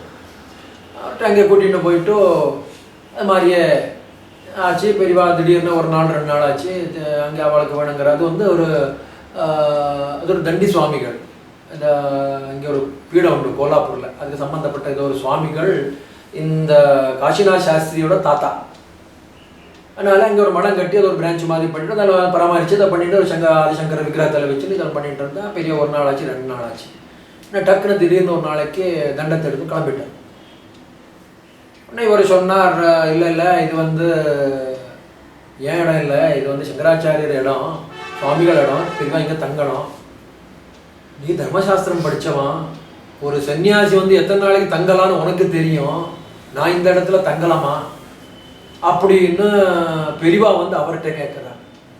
இவர் படித்த சுவாமிகளை இது நான் சொல்லிட்டு இருக்கேன், இது நீங்கள் இந்த கேள்வி எனக்கு கேட்பேன்னு தெரியும். இது வந்து என் அப்பா அம்மா கட்டி வச்ச இடம் கிடையாது, நான் கிரகஸ்தான் தான். ஆனால் இது வந்து சுவாமிகள் மடம் தான் இது. அதனால் இது உங்களுக்கு சேர்ந்தது. நான் இந்த இடத்துக்கு இருக்கிறதுக்கு லாய்க்கு இல்லை, நீங்கள் இருங்கோ அப்படின்னு திருப்பி சரி இதை அப்படிங்கிறானே சொல்லிட்டு பெரியவா இருந்துட்டா. சரி, ரொம்ப நாளைக்கு திருப்பியாச்சும் 1 வாரம் ஆச்சு. திருப்பி சரி இங்கே இருந்தால் நம்மளுக்கு சரிப்பட்டு வராதான். பெரியவா ஒரு நாளைக்கு ஒடிகாலம் வர கிளம்புறதுன்னு ஆனால் சொல்ல மாட்டா பெரியவா. என்னி கிளம்புறது சொல்லவே மாட்டா. அந்த கடுபிடி நாளைக்கு அவள் அந்த ப்ரிப்பரேஷன்ல தெரிஞ்சு போடும். நாளைக்கு வந்து ஏதோ சம்திங் பெரியவா வந்து அப்படின்னு அதை புரிஞ்சுக்கணும். அதெல்லாம் ஒரு இதுதான் எல்லாருக்கும். அதை வந்து சில ஸ்ரீகண்ட மாமா பாலு மாமா இது மாதிரி இருக்கிற மனுஷாலும் தான் புரியும் அந்த கடுபிடு அந்த இதெல்லாம். அதுதான் சரின்னு அதில் ஸ்ரீகண்ட மாமா ஓரளவு அரைக்குறை மராட்டி இந்த ஒரு 4-5 மாதத்துக்குள்ள இந்த பெலகாமி இந்த பக்கம் ஓரளவு மராட்டி பேசுவார். உடனே நாளைக்கு காசிநாத் சாஸ்திரிகிட்ட போய் போட்டுட்டா. ஆமாம், சாஸ்திரிகளை தான் சொல்லி இருக்கணும். சாஸ்திரிகளை இதை வந்து நாளைக்கு ரொம்ப பேஜாறு பண்ணோம், அதனால் மழையோ கொட்டின்னு இருக்கு, அதனால் இந்த சாத்துர்மாசி எங்கேயான வச்சு விட்டாங்கன்னா சரிப்பட்டு வராது அப்படின்னு சொல்லிட்டு காசிநாத சாஸ்திரியோட மெதுவாக அது அரைக்குறையா பாஷையில்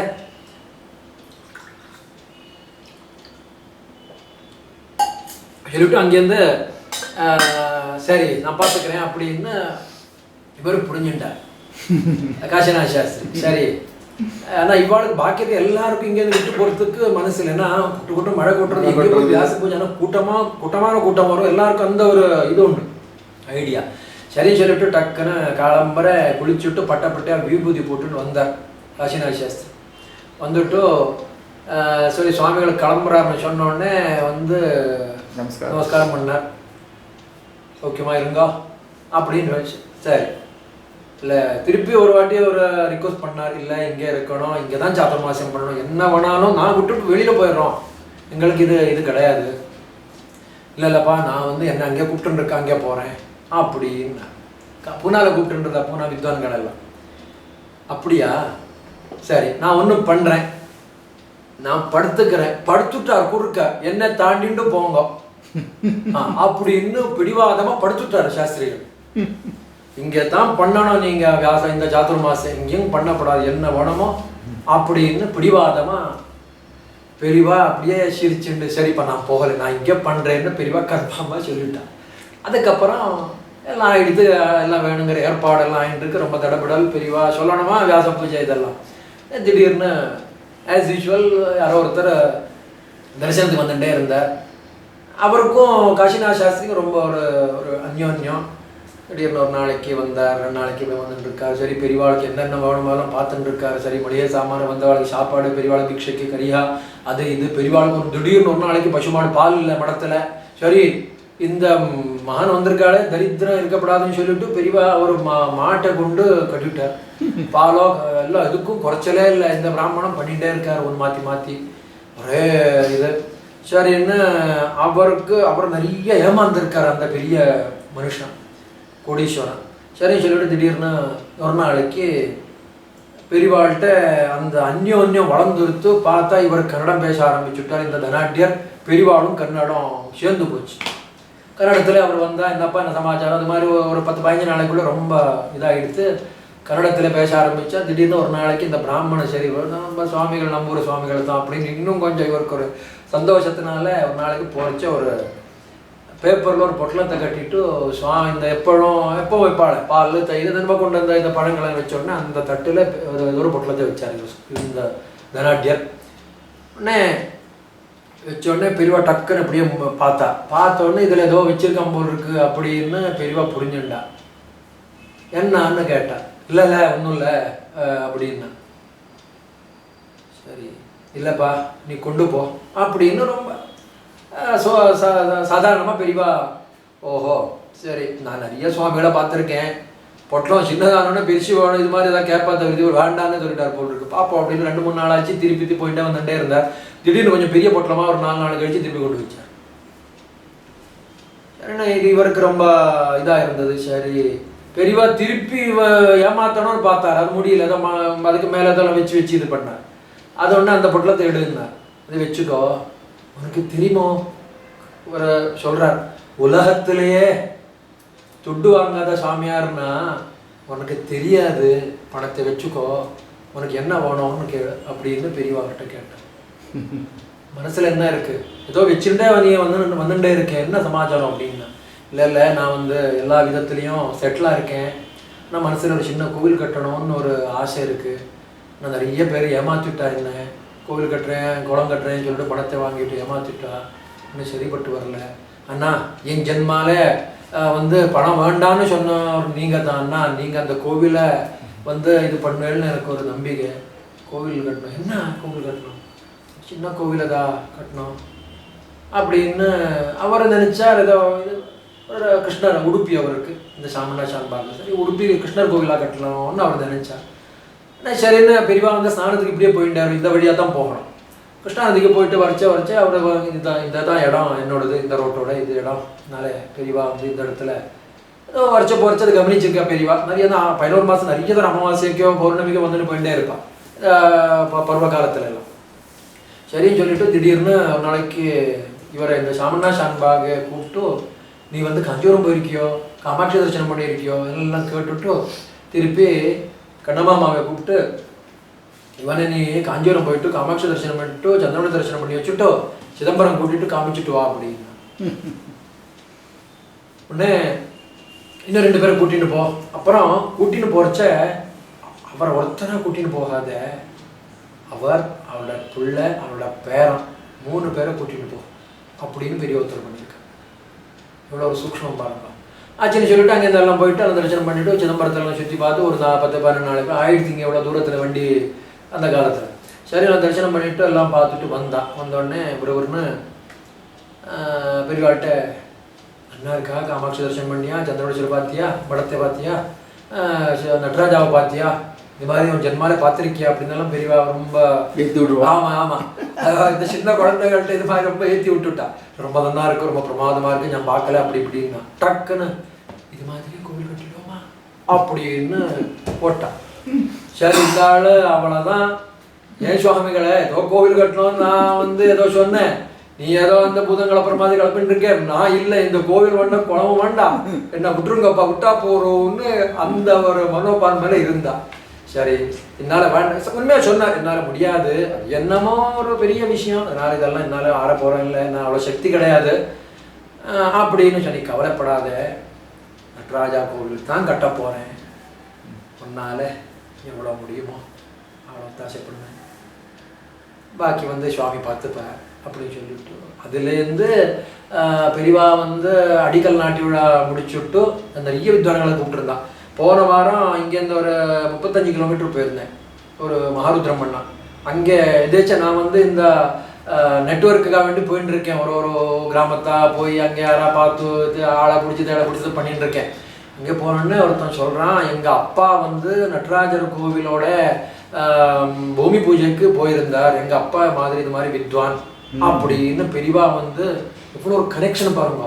நான் போனது எவ்வளோ நல்லதாக எனக்கு தெரியாது, பேப்பரில் ஏதோ நியூஸ் பார்த்து நான் அங்கே போயிருக்கேன், ரொம்ப சந்தோஷம் அவருக்கு சொல்லிட்டு அப்புறம் இது மாதிரிலாம் ஆயிடுதுன்னு ஆச்சு. அப்புறம் பூமி பூஜையில் முடிச்சுட்டு பெரியவா நேரம் பண்டரிபுரம் போயிட்டான்.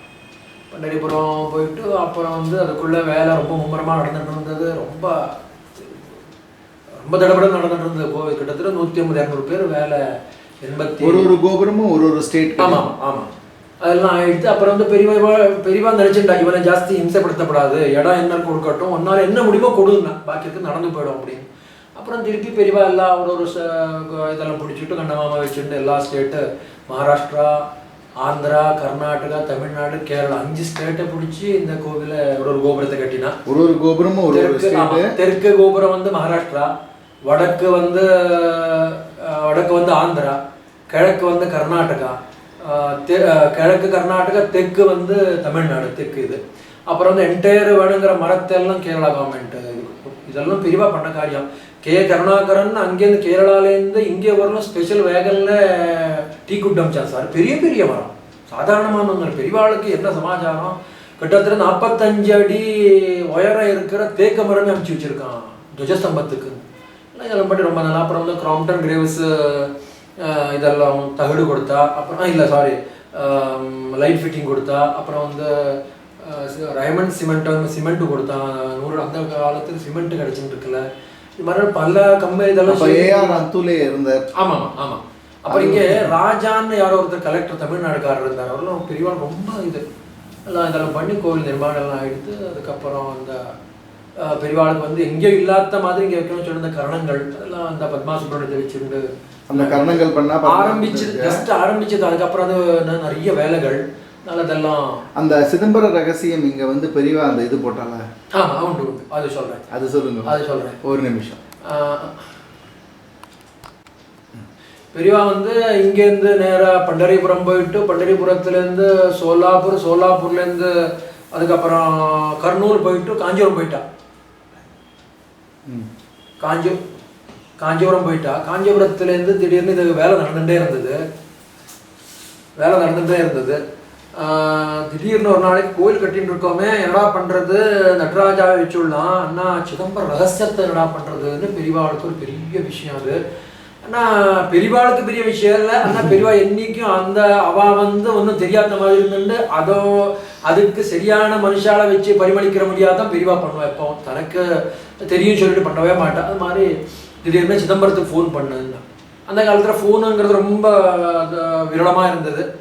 திடீர்னு மடத்துலேருந்து ஃபோன் பண்ணி, இந்த பாலசுப்ரமணியம் ஆடிட்டர் பாலசுப்ரமணியம் கிழக்கு தெருவில் இருக்கார், அவருக்கு ஃபோன் பண்ணி அங்கே பிரதானமாக இருக்கிறவாள் 3-4 பேர் பெரியவா படத்தில் உத்தரவாச்சே பெரியவான்னு சொல்லிட்டு 4-5 பேர் தீட்சிதா வந்தோடனே ரொம்ப சந்தோஷமாக ஏதோ பெரியவா உத்தரவு பண்ணியிருக்கா அப்படின்னு சொல்லிட்டு எல்லாரும் பிரசாதத்தோட பார்த்தா அதை இதெல்லாம் பிரசாதம் எடுத்துக்கிட்டான்.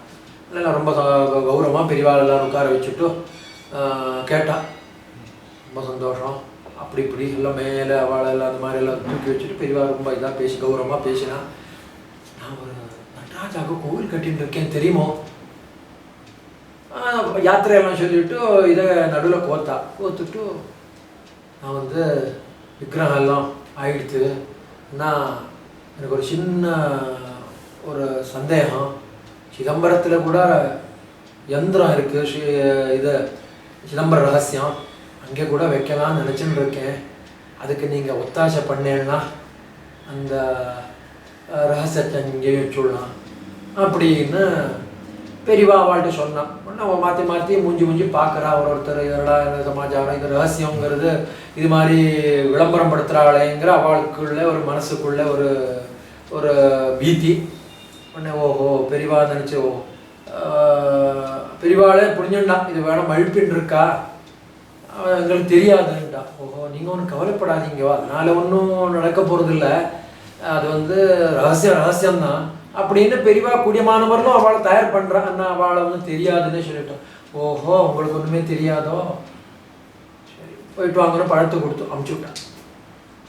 திடீர்னு பெரியவா இதுதான் பெரியவா புத்தியில் ஒரு காரியம்னா ரொம்ப திட நிச்சயமாக அது பண்ணித்தான் தீருவா, பண்ணித்தான் ஆகணும் வாழ்க்கை. அது மாதிரி திடீர்னு யோஜனை எல்லாம் பண்ணி திடீர்னு பெரியவா அதை பற்றி முடிவு பண்ணிவிட்டான். சரி நான் வந்து இது சிதம்பர ரகசியம் வச்சு தான் ஆகணுங்கிறது. பெரியவா வந்து அதுக்குள்ள எல்லாம் யோஜனை பண்ணி பாலபெரியவாளை வச்சுட்டு அதுக்கு வேணுங்கிறதெல்லாம் ரெடி பண்ணிவிட்டு யந்திரத்தெல்லாம் பெரியவா இவ 2 பேருக்கு அது வந்து ரகசியமாக பெரியவா வந்து அதை வச்சுண்டா.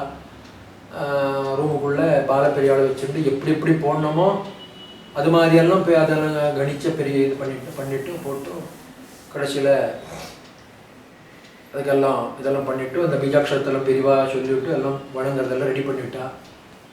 திருப்பி ஒரு பெரிய யந்திரம் போடுற வித்வான் ஒருத்தரை கூப்பிட்டு, நான் ஒரு யந்திரம் போட்டிருக்கேன், அது வந்து அதே மாதிரி நீ தவறுதல் இல்லாமல் வரைச்ச இந்த அவருக்கு இந்த யந்திரம் போடுறதுக்கான தகடு அந்த ஊசியெல்லாம் கொண்டு வர சொல்லிட்டாவா.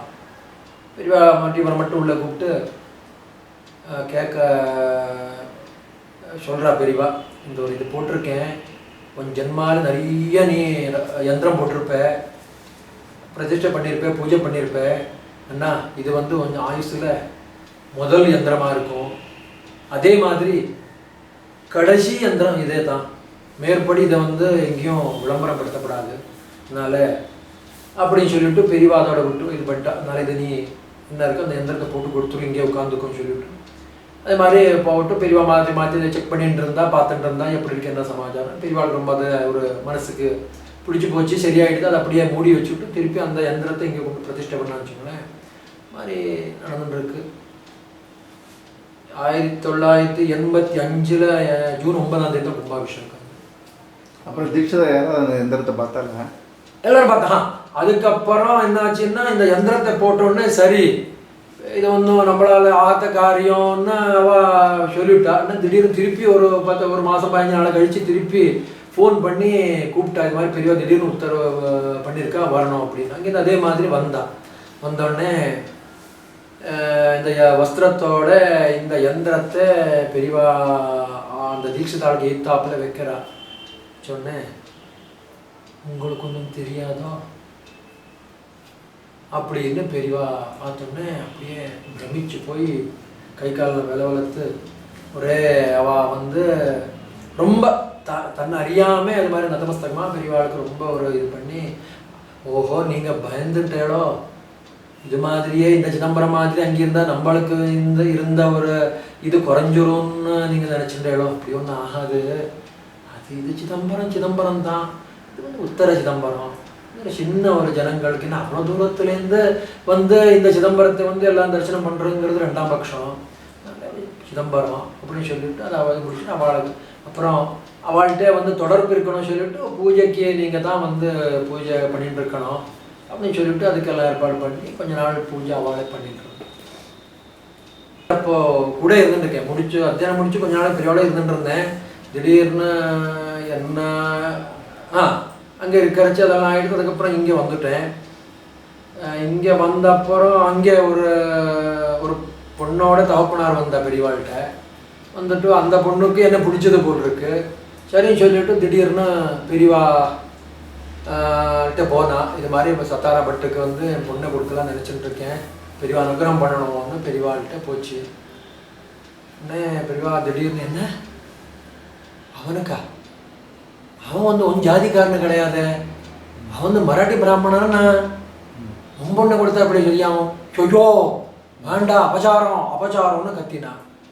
உடனே அடுத்த நிமிஷம் எனக்கு அங்கேருந்து ஃபோன் வந்தது காஞ்சிபுரத்துலேருந்து. இது மாதிரிடா என்னன்னு தெரில, 56 இது மாதிரி சமாஜம் சொல்லியிருக்கேன், பெரியவா இன்னைக்கு ஒரே வேகமாக இருக்காடா 50 பெரியவா இது மாதிரி படாதுன்னு சொல்லியிருக்கா, என்னடா சமாஜம் என்னடா நடந்தது அப்படின்னா. இல்லை இல்லை எனக்கு தெரியாது, அதில் பெரியவா அவள் அமுச்சுட்டா. உடனே அங்கேருந்து திருப்பி அவள் அந்த பொண்ணோட அப்பா அம்மாவா எல்லாம் ஃபோன் பண்ணான்.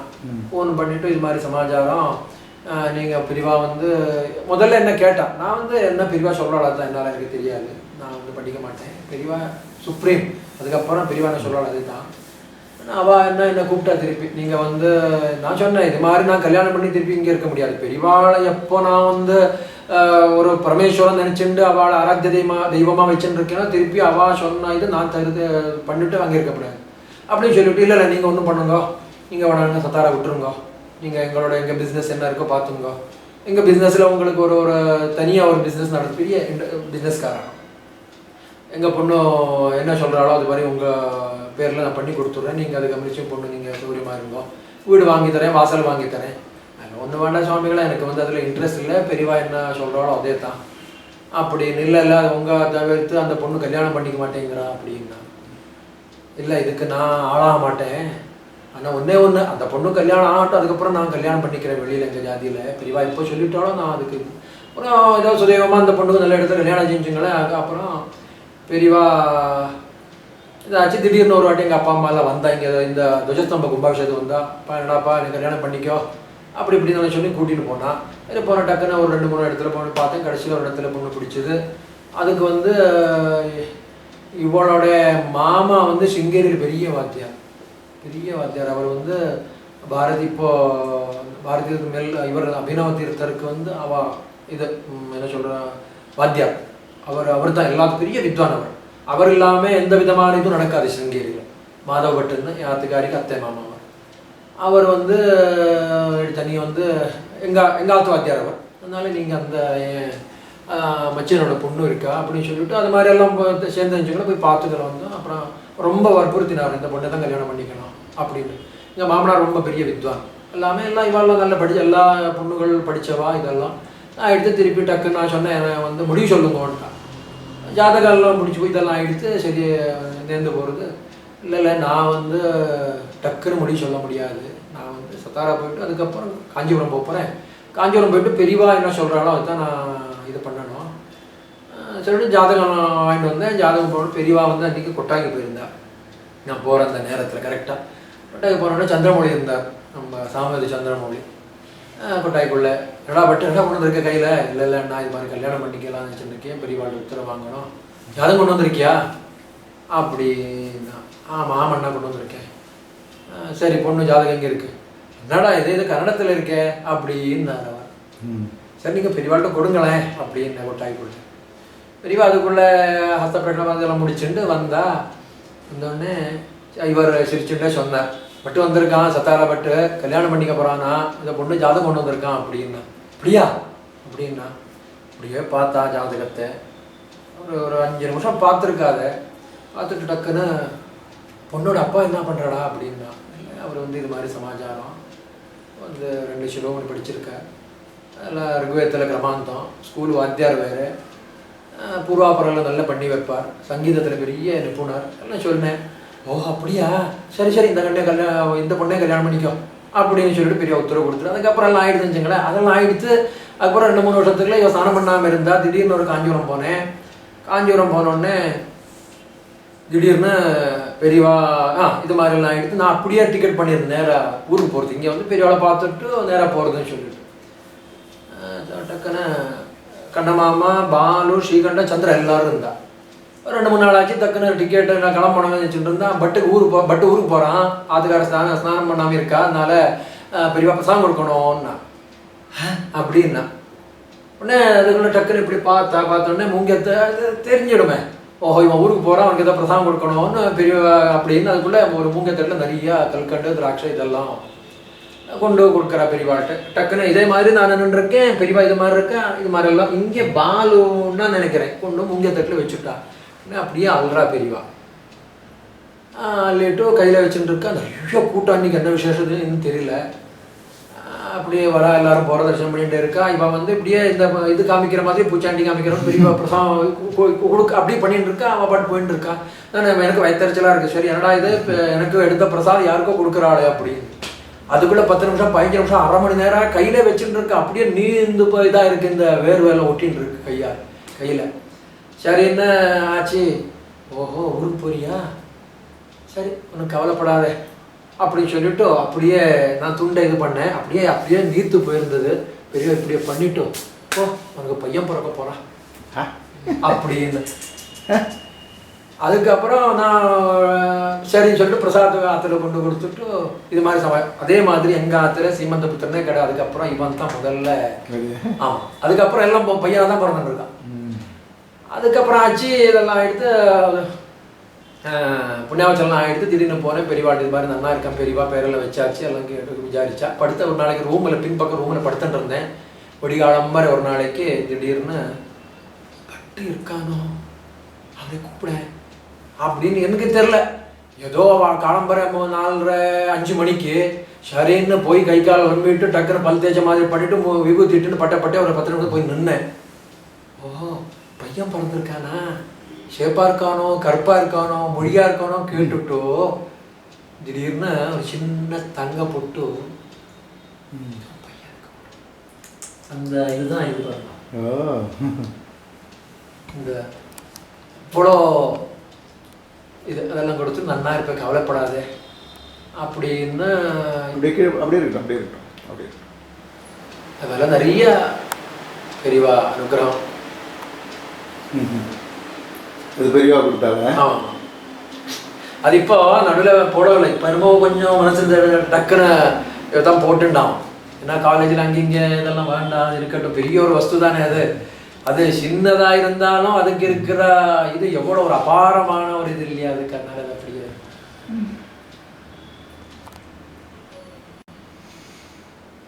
பெரிய பாக்கியசாலி கட்டாயமா சந்தேகமே இல்லை. இன்னைக்கு நான் நினைச்சுட்டு இருக்கேன் பெரியவா அனுகிரகத்தினால உலகத்திலே யாருக்கும் இல்லாத ஒரு அபாரப்பட்ட ஒரு எனக்கு ஒரு அனுகிரகம் பண்ணியிருக்கா. நான் ஒரு பெரிய கோடீஸ்வரம் நினைச்சுட்டு இருக்கேன். அவ்வளோ ஆனந்தமா இருக்கேன் இருந்துட்டு இருக்கேன் சார். அவ்வளோ ஆனந்தமா இருந்துருக்கு, ஒரு கவலை இல்லாமல் இருந்துருக்கேன். ஆனால் சிரமங்கள் இருக்கு. ஆனால் அந்த சிரமத்தையோ இதெல்லாம் பெரியவா தான் அன்னன்னைக்கு இன்னைக்கு ஒரு காலம்பரை ஒரு உதாரணத்தை சொன்னேன் பாருங்க.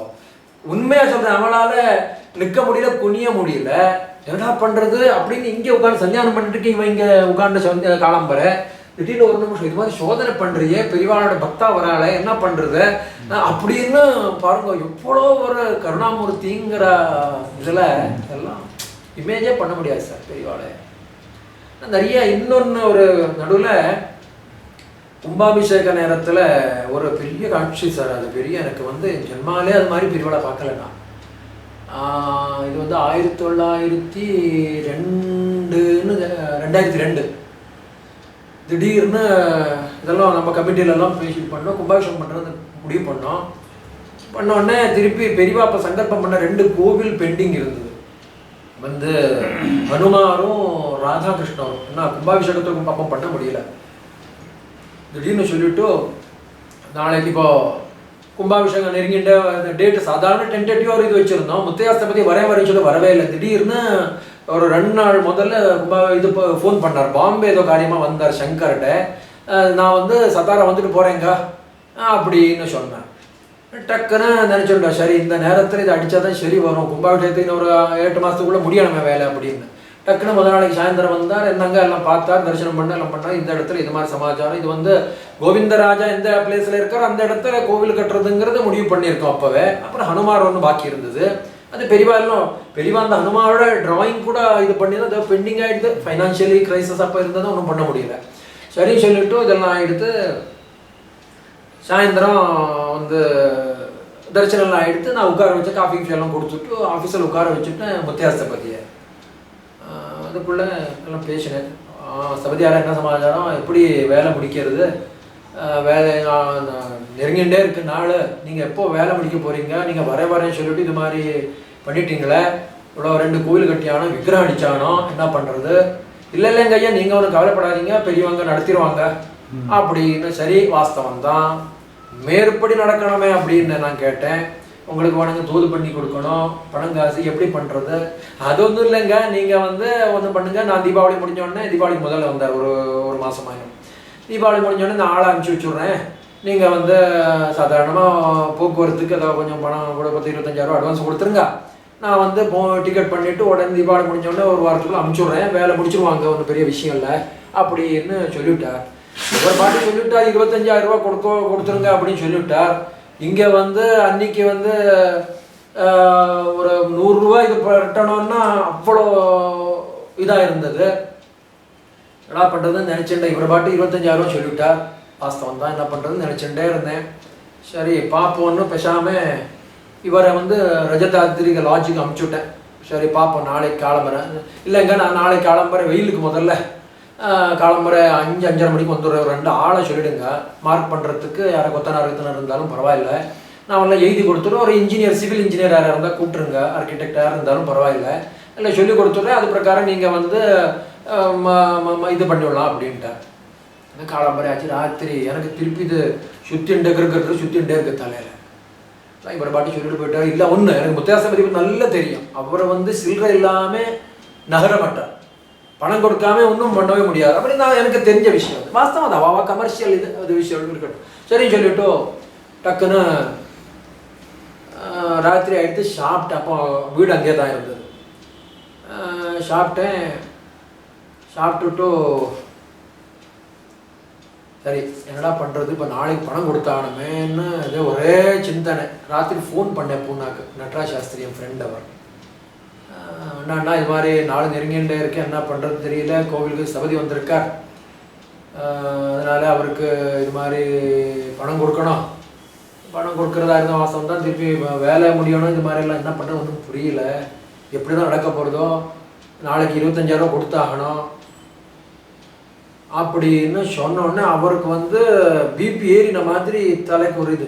அட என்னடா நீ பட, என்னமோ வெண்ணையை கையில் வச்சுட்டு நெய்க்கு அழறியாடா, குபேரம் இருக்காடா அவன் கையில், நீ ஏன்டா கவலைப்படுற, கவலைப்படாத பெரியவா நடத்திடுவாடா அப்படின்னு ரொம்ப தைரியமாக சொல்லிவிட்டேன். உனக்கு என்னடா வேணும், இப்போ என்ன வேணும் உனக்கு, நாளைக்கு தானே கிளம்புற தானே பணம் வேணும், டிரைவர்கிட்ட நான் 50,000 ரூபா அனுப்பிச்சிடுறேன், அப்புறம் பார்த்து பண்ணா அப்படின்னு ஒரு பெரிய ஒரு இல்லை, உன்ட்ட யார் பசங்க இருந்தால், பட்டு பசங்க யாராக இருந்தால் அனுப்பிச்சிடும், நான் பணம் கொடுத்துரு, நீ கவலைப்படாதரா அப்படின்னு. சரி என்னடா இது பெரிய ஒரு தைரியம் இருக்குது, நீ கவலைப்படாத, நடந்துடா, பெரிய நடத்திடுவாடா அப்படின்னு அவரும் எனக்கு ஒரு சொல்லிவிட்டார். சரி ஆயிடுத்து, இதெல்லாம் ஆயிடுத்து. காலம்பர யதா பிரகாரம் வந்துட்டேன். வித்தியாசப்பதி கரெக்டாக கூட்டிகிட்டு ஹோட்டல்லேருந்து 5-5:30 மணிக்கு வந்துட்டேன். வந்தோடனே எல்லாம் ஆயிடுத்து. அங்கே இங்கே என்னமோ பீராஞ்சேன், கடைசியில் அதுக்குள்ளே ஏதோ பணம் இங்கே டெய்லி இந்த கலெக்ஷன்லாம் எல்லாம் பணம் எல்லாம் வந்துருத்தோ. அப்புறம் சேர்த்து ஆச்சு, மணி 11 ஃப்ளைட்டு, பாம்பேலேருந்து ஃப்ளைட்டு, ஏதோ சேர்த்து ஒரு 10,000 ரூபா நான் அவர்கிட்ட கொடுத்துட்டேன். அவரதுக்குள்ளே நேராக அவருக்கு வண்டியில் உட்காந்து லாட்ஜில் வேக்கேட் பண்ணிவிட்டு நான் ஹைவேல இறங்கி இருக்கேன், இங்கே பக்கத்தில் இந்த ஃப்ளைஓவர் பக்கத்தில் இறங்கி வந்துட்டுருக்கேன்.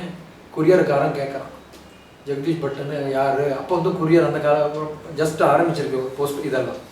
சரின்னு சொல்லிட்டு பார்த்து பிரித்து பார்க்குறேன், 50,000 ரூபாய்க்கு டிடி இருக்குது சார். இதை எனக்கு தெரியாத ஆரம்பிச்சிருக்கேன், யாருன்னு தெரில. இங்கே கும்பாபிஷேகம் பண்ணுறேன்னு யார்கிட்ட ஏதோ சொல்லியிருக்கேன், மேற்படி இது ஒரு சின்ன டோக்கன் அமௌண்ட்டு, மேற்படி நான் அந்த கும்பாபிஷேகத்துக்கு கோவில் கட்டுறதுக்கு பணம் அனுப்புகிறேன் அப்படி. அதுலேருந்து சார் கும்பாபிஷேகம் கட்டுறது கிட்டத்தட்ட 40-45,000 ரூபா, 45 லட்சம் ரூபாய் எப்படி சேர்ந்ததுன்னே தெரியல.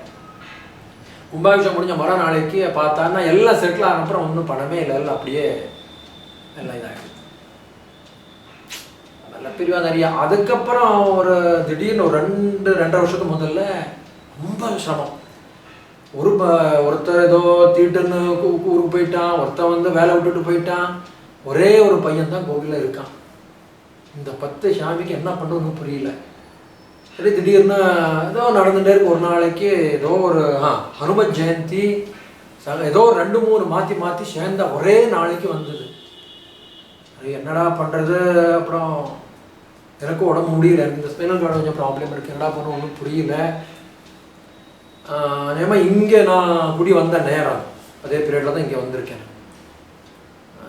சரி ஆச்சு, அவன் அந்த பையன்கிட்ட சொல்லிட்டேன், ஆச்சுன்னு அதை முடிச்சிட வேண்டியதான், என்ன இருந்தாலும் என்ன பண்ணுறது, ஆள் இல்லை, சுவாமிக்கும் தெரியும் பெரியவாளுக்கும் தெரியும் அப்படின்னு சொல்லிவிட்டு நான் மெதுவாக ரெண்டு இருக்கேன். அப்புறம் ஏதோ இன்னும் முடியல, வேர்த்து விறுவிறுத்துன்னு இருக்குது. ஒரு இடத்துல இடுப்பு வலி, உடம்பு வலி, நைவேத்தியம் நான் போட்டுட்டு சில சுத்து கோவில் மணி அடிச்சுட்டு அந்த இன்னொரு பையன் முக்கியமாக பிரதானமாக இருக்கிறவன் அவன் வந்து நடராஜா பூஜை பண்ணிட்டு இருக்கான். ஏதோ புலம்பின்ண்டே இருக்கேன், ஏன் ஐயா என்ன ஐயா வந்துட்டு கோவிலுமாவது குளமாவது ஏன் சாமியார் இது தெரியும் அப்படி ஏதோ நான் புலம்பின்ண்டே இருக்கேன். மாற்றி மாற்றி பெரியவாளை வச்சுட்டு இருக்கேன், ஏடா இது மாதிரி வேண்டி இருக்குது கோவிலாக அப்படியே விட்டுட்டு போயிடலாம் போல இருக்கு, என்னமோ சொல்லிட்டு இருக்கேன், எனக்கு தெரியும் ஏதோ மாதிரி ஆச்சுன்னா. அதுக்குள்ளே அந்த பையன் அவளுக்கு அங்கே ரிசிப்ட் இந்த ஒரு பையன் போட்டுருக்கான். அவன் உடனே சொன்னான், ஏன் சாமிகள் நீங்கள் இது மாதிரி கத்தின்னு இருக்கு, சிரமம் வாஸ்தவம் தான், கவலைப்படாதீங்க நடந்து போயிடும் அப்படின்னு ஒரு சொல்கிறான். சொல்லிவிட்டு அன்றைக்கி காலம்பர் பிடிச்சி ஒன்றும் சாப்பிடலண்ணா. சரின்னு சொல்லிவிட்டு என்ன பண்ணுறது, இது மாதிரி ஆச்சு ஒன்றும் முடியல. உடனே டக்குன்னு வந்தேன், இங்கே வந்துவிட்டு இவன் தோசை ஏதோ போட்டு பண்ணி வச்சுருந்தா. நான் என்ன சொன்னேன், இனிமேல் நான் மத்தியானம் சாப்பிட வரப்போகிறதில்ல, எனக்கு வந்து திருப்பி 2:30 மணிக்கு இருந்தால் தான் மடப்பள்ளி முடிச்சுட்டு சுற்றுக்கு மணி அடிக்கிறது சரியாக இருக்கும். அதனால் நான் வந்து வரல, எனக்கு இருக்குது இன்னும் 2 தோசை இருந்தால் வாத்து போட்டு சாப்பிட வரல, நான் ஆஃபீஸில் போய் படுத்துக்க போகிறேன்னு சொன்னேன். மத்தியானம் கிட்டத்தட்ட 11 மணின்னு வச்சுக்கோ. அவன்கிட்ட சொல்லிட்டேன், என்ன இருக்கோ நீ கோவில் போட்டுட்டு நீ வந்துடும், நான் வரல எனக்கு முடியல, நான் இப்போ படுத்தா தான் 3 மணி 2:30 மணிக்கு திருப்பி நைவேத்தியத்துக்கு வர முடியும் பாக்கி கோவில் அப்படின்னு ஆச்சு. என்ன பண்ணேன், இந்த விக்ஸோ ஜென்வாமெல்லாம் தடவினேன், அத்தனை கோவில் இது ஆஃபீஸை சாத்தினேன், ஃபோன் எடுத்து வச்சேன், கதவில் சாத்திட்டு ஜனக்கதை கூட சாத்திட்டு ஃபேன் ஃபுல்லில் வச்சுட்டு நான் பாட்டுக்கு தலைகளெல்லாம் கட்டின்னு பூத்தின்னு படுத்தது தான் தெரியும். வெளியில் வாசலில் கோவில் ஆஃபீஸு வெளியில் ஃபேன் போட்டு இப்படி நிறைய கரெக்டாக இப்படி படுத்துன்னு இருக்கேன். மத்தியானம் டக்குன்னு தூங்கினதே தெரியல. திடீர்னு அம்பி பையா பையா என்னமோ ஒன்று சத்தம் கேட்ட மாதிரி ஆச்சு. ஏந்து பார்க்குறேன், டக்குன்னு பார்த்தா பெரிய பிள்ளை நிற்கிறது பாருங்க, மயிறு கூச்சில் இருக்கு. பெரியவா வெளியே அப்படியே நான் இப்படி படுத்துன்னு இருக்கேன் சார், பெரியவா இங்கே இருக்கிறான். அப்படியே கதறே, எனக்கு ஒன்றுமே புரியல. ஐயோ தப்பு மன்னிச்சுக்கணும் அப்படிங்கிறேன், மன்னிச்சுங்கோ ஏதோ விஷுட்டேன் மன்னிச்சுக்கணுங்கிறேன். இல்லைடா பையா, அப்படியே 2 கையும் இப்படி தூக்கியிருக்கா, என்னமே புரியல எனக்கு. சரி ஏதோ நான் வச்சது ரொம்ப ஜாஸ்தியாக போயிடுத்தோம் அப்படின்னு நினச்சிருந்தேன். சரி ஏதோ பெரியவா வழி காட்டுவா அப்படின்னு டக்குனே போய் குளித்தேன். இதெல்லாம் 10 மணி 2:30 குளித்தேன். குளிச்சுட்டு பார்த்தா என்னமோ பெரிய ஒரு எனர்ஜி உடம்புல, எப்படி தான் இந்த உடம்பு இது இல்லாமல் சரியாகிடுத்தோன்னு தெரியல எனக்கு. டக்குன்னு குளிச்சுட்டு போய் நைவேத்தியம் போட்டுட்டு டக்குன்னு டீ சாப்பிட வந்தேன். இங்கே சொன்னேன் இவள்கிட்ட, அம்மா இது மாதிரி ஆயிடுத்து என்னன்னு தெரியல, பெரியவா தப்பாக நினச்சிட்டா போயிருக்கு அப்படின்னு சொன்னா. இல்லை பிள்ளைகள் நினைக்க மாட்டா, உங்களுக்கு சிரமமாக இருக்கு அண்ணா, இதோ சிரம திசைகள், கவலைப்படாதீங்க சரியாயிடும், வந்துருவா மனுஷா அப்படின்னா. சரி அந்த பையன்கிட்ட கூட சொன்னேன் நான், அதுதான் என்ன நீங்கள் ஏன் புலம்புறேன்னு சொன்னா இல்லையா, சொன்னேன் போய் இது மாதிரி சமாச்சாரம் நான் சொன்னேன் இல்லை தேடா அப்படின்னா. சரி ஆச்சு. கிளம்புற திருப்பி ராத்திரி 8 மணிக்கு கிளம்புற, எழுந்து 5 மணிக்கு போனேன் ஆஃபீஸுக்கு. அங்கே தான் குளிக்கிறதெல்லாம் பெருக்கி வாசல் பெருக்கிட்டு ஜலம் தெளிச்சு குளிக்க போவேன். பார்க்குறேன் வெளியிலேருந்து ஒரு பையன் பெட்டி பிடிச்சி எடுத்துன்னு வரான். அண்ணா நமஸ்காரம், ரொம்ப தப்பாக நினச்சிக்காதீங்க, நான் வந்து இப்போ வரேன்னு சொன்னேன் உங்கள்கிட்ட. அவன் விட்டுட்டு போனவன், இங்கே எனக்கு சம்பளம் போடலன்னு விட்டுட்டு ஏதோ மெட்ராஸில் போயிட்டு வைதிகத்தில் போன பையன் இன்னைக்கு இருக்கான். இப்போ இன்னைக்கு இப்போ கோயிலில் இருக்கான்ல. நீங்கள் ஒண்டியாக இருக்கேன்னு எனக்கு தெரிஞ்சுது, நான் வந்திருக்கேன். உங்களுக்கு எத்தனை நாளைக்கு என்ன வச்சுக்கணுமோ வச்சுங்கோ, அது மாதிரி உங்களுக்கு என்ன முடியுமோ அது கொடுங்க, இல்லைன்னா உங்களுக்கு யாரா வந்தான்னா நான் போகிறேன் அப்படின்னு சொன்னான். அதுக்கப்புறம் அவன் பர்மனெண்ட்டாக இன்னி வரலும் இருந்து எந்த பேச்சும் கிடையாது, எந்த மூச்சும் கிடையாது, இன்னி வரலும் இருந்துருக்கான். அவன் பாட்டி கொடுத்த சம்பளத்தை. ஆனால் அவனையும் நல்லா வச்சுருக்கேன். ஏன்னா பெரியவா ஒரு சாட்சாத்காராகி நாளைக்கு அவன் வரணும்னா ஏதோ ஒரு தொடர்பு இருக்கு பாருங்க. அதனால நன்னா வச்சுருந்து இருந்துருக்கான். இன்னைக்கு அந்த பையன் இன்னைக்கும் இருந்துருக்கான். அதில் அது மாதிரி நிறைய பெரியவா கருணாமூர்த்திங்கிறதுக்கு நிறைய கதைகள். அதனால அந்த கும்பாபிஷேக நேரத்துல ராத்திரி 2:30 மணிக்கு ஒரு காட்சி கொடுத்துருக்கேன் எனக்கு. அது பழைய காட்சி. அது என்ன எப்படின்னா, நான் இங்கே அந்த பல் டாக்டர் கட்டடம் ஒன்று இருந்தது பாருங்க, அந்த பக்கம் குறுக்க. கொஞ்ச நாளைக்கு பெரியவா அதுல இருந்தா, பின்பக்கம் கொட்டா. இப்போ புது பெரியவா தாங்க எனக்கு ஜெயந்திர சுவாமி அந்த அந்த குறுக்கு கட்டடத்துல அங்கே பெரியவா இருந்தா. ஒரு நாளைக்கு நான் இது மாதிரி கொத்தமல்லி இதெல்லாம் நெருக்கிட்டு இருந்தேன். அந்த இது பெரியவா காட்சி காமிச்சிருக்கா. நிறைய பெரியவா இன்னைக்கு, ஆனால் இன்னைக்கும் இருந்துட்டு எல்லா இடத்துலையும் இருந்துட்டு இன்னைக்கு அவ காட்சி காமிக்கிறாங்கிறது பெரிய ஒரு. ஆனால் புரியறதுக்கு ரொம்ப பெரியவாளை புரியறதுக்கு இதுதான். அவ்வளோ பெரிய சாதாரணமான இதெல்லாம் கிடையாது. நிறைய என்ன சொல்றது, பக்தி இதெல்லாம் இருந்தால் தான். ஆனால் யாருக்கு அவ பற்றி ரொம்ப நெருங்கமாக ரொம்ப இதாக தெரியணுமோ இன்னும் புரியல. இன்னும் புரியறதுக்கு இன்னும் நிறைய நாளாகும். அப்போ அந்த என்ன சொல்றது, அந்த நேரம் இதாக போகுது. யாருக்கு பாக்கியம் இருக்கோ அவளுக்கு புரிய வைக்கப்படாது. அது சரி, அது வாஸ்தவம் தான், சந்தேகமே இல்லை. அதுக்கப்புறம் அதிருத்ராட்சி என்ன சமாச்சாரங்கள் இந்த இடத்துல என்ன சார். ரொம்ப சந்தோஷம். இதில் இன்னும் பெரிய சந்தோஷம் என்ன, பையனுக்கு முதற்கொண்டு பெரியவாட்ட அவ்வளோ பக்தி இருக்கு. அதுதான் குடும்பமே பெரியவாளுடைய பக்தி இருக்கிற குடும்பமா. பெரியவா அப்படி அமைச்சு கொடுத்துட்டாங்க. சந்தேகமே இல்லை. நான் பார்த்துக்கிறேன்னா பார்த்துட்டு இருக்கேன். இன்னைக்கு எந்த இதில் இன்னைக்கு ஏதாவது திடீர்னு எனக்கு பணம் இல்லையே, இன்னைக்கு இல்லையே இல்லை வேணாமே நினைச்சாலும் எப்படித்தான் பெரியவா அனுகிரகம் பண்றாளோன்னு அது மாதிரி ஒரு இது. ரொம்ப சந்தோஷம்.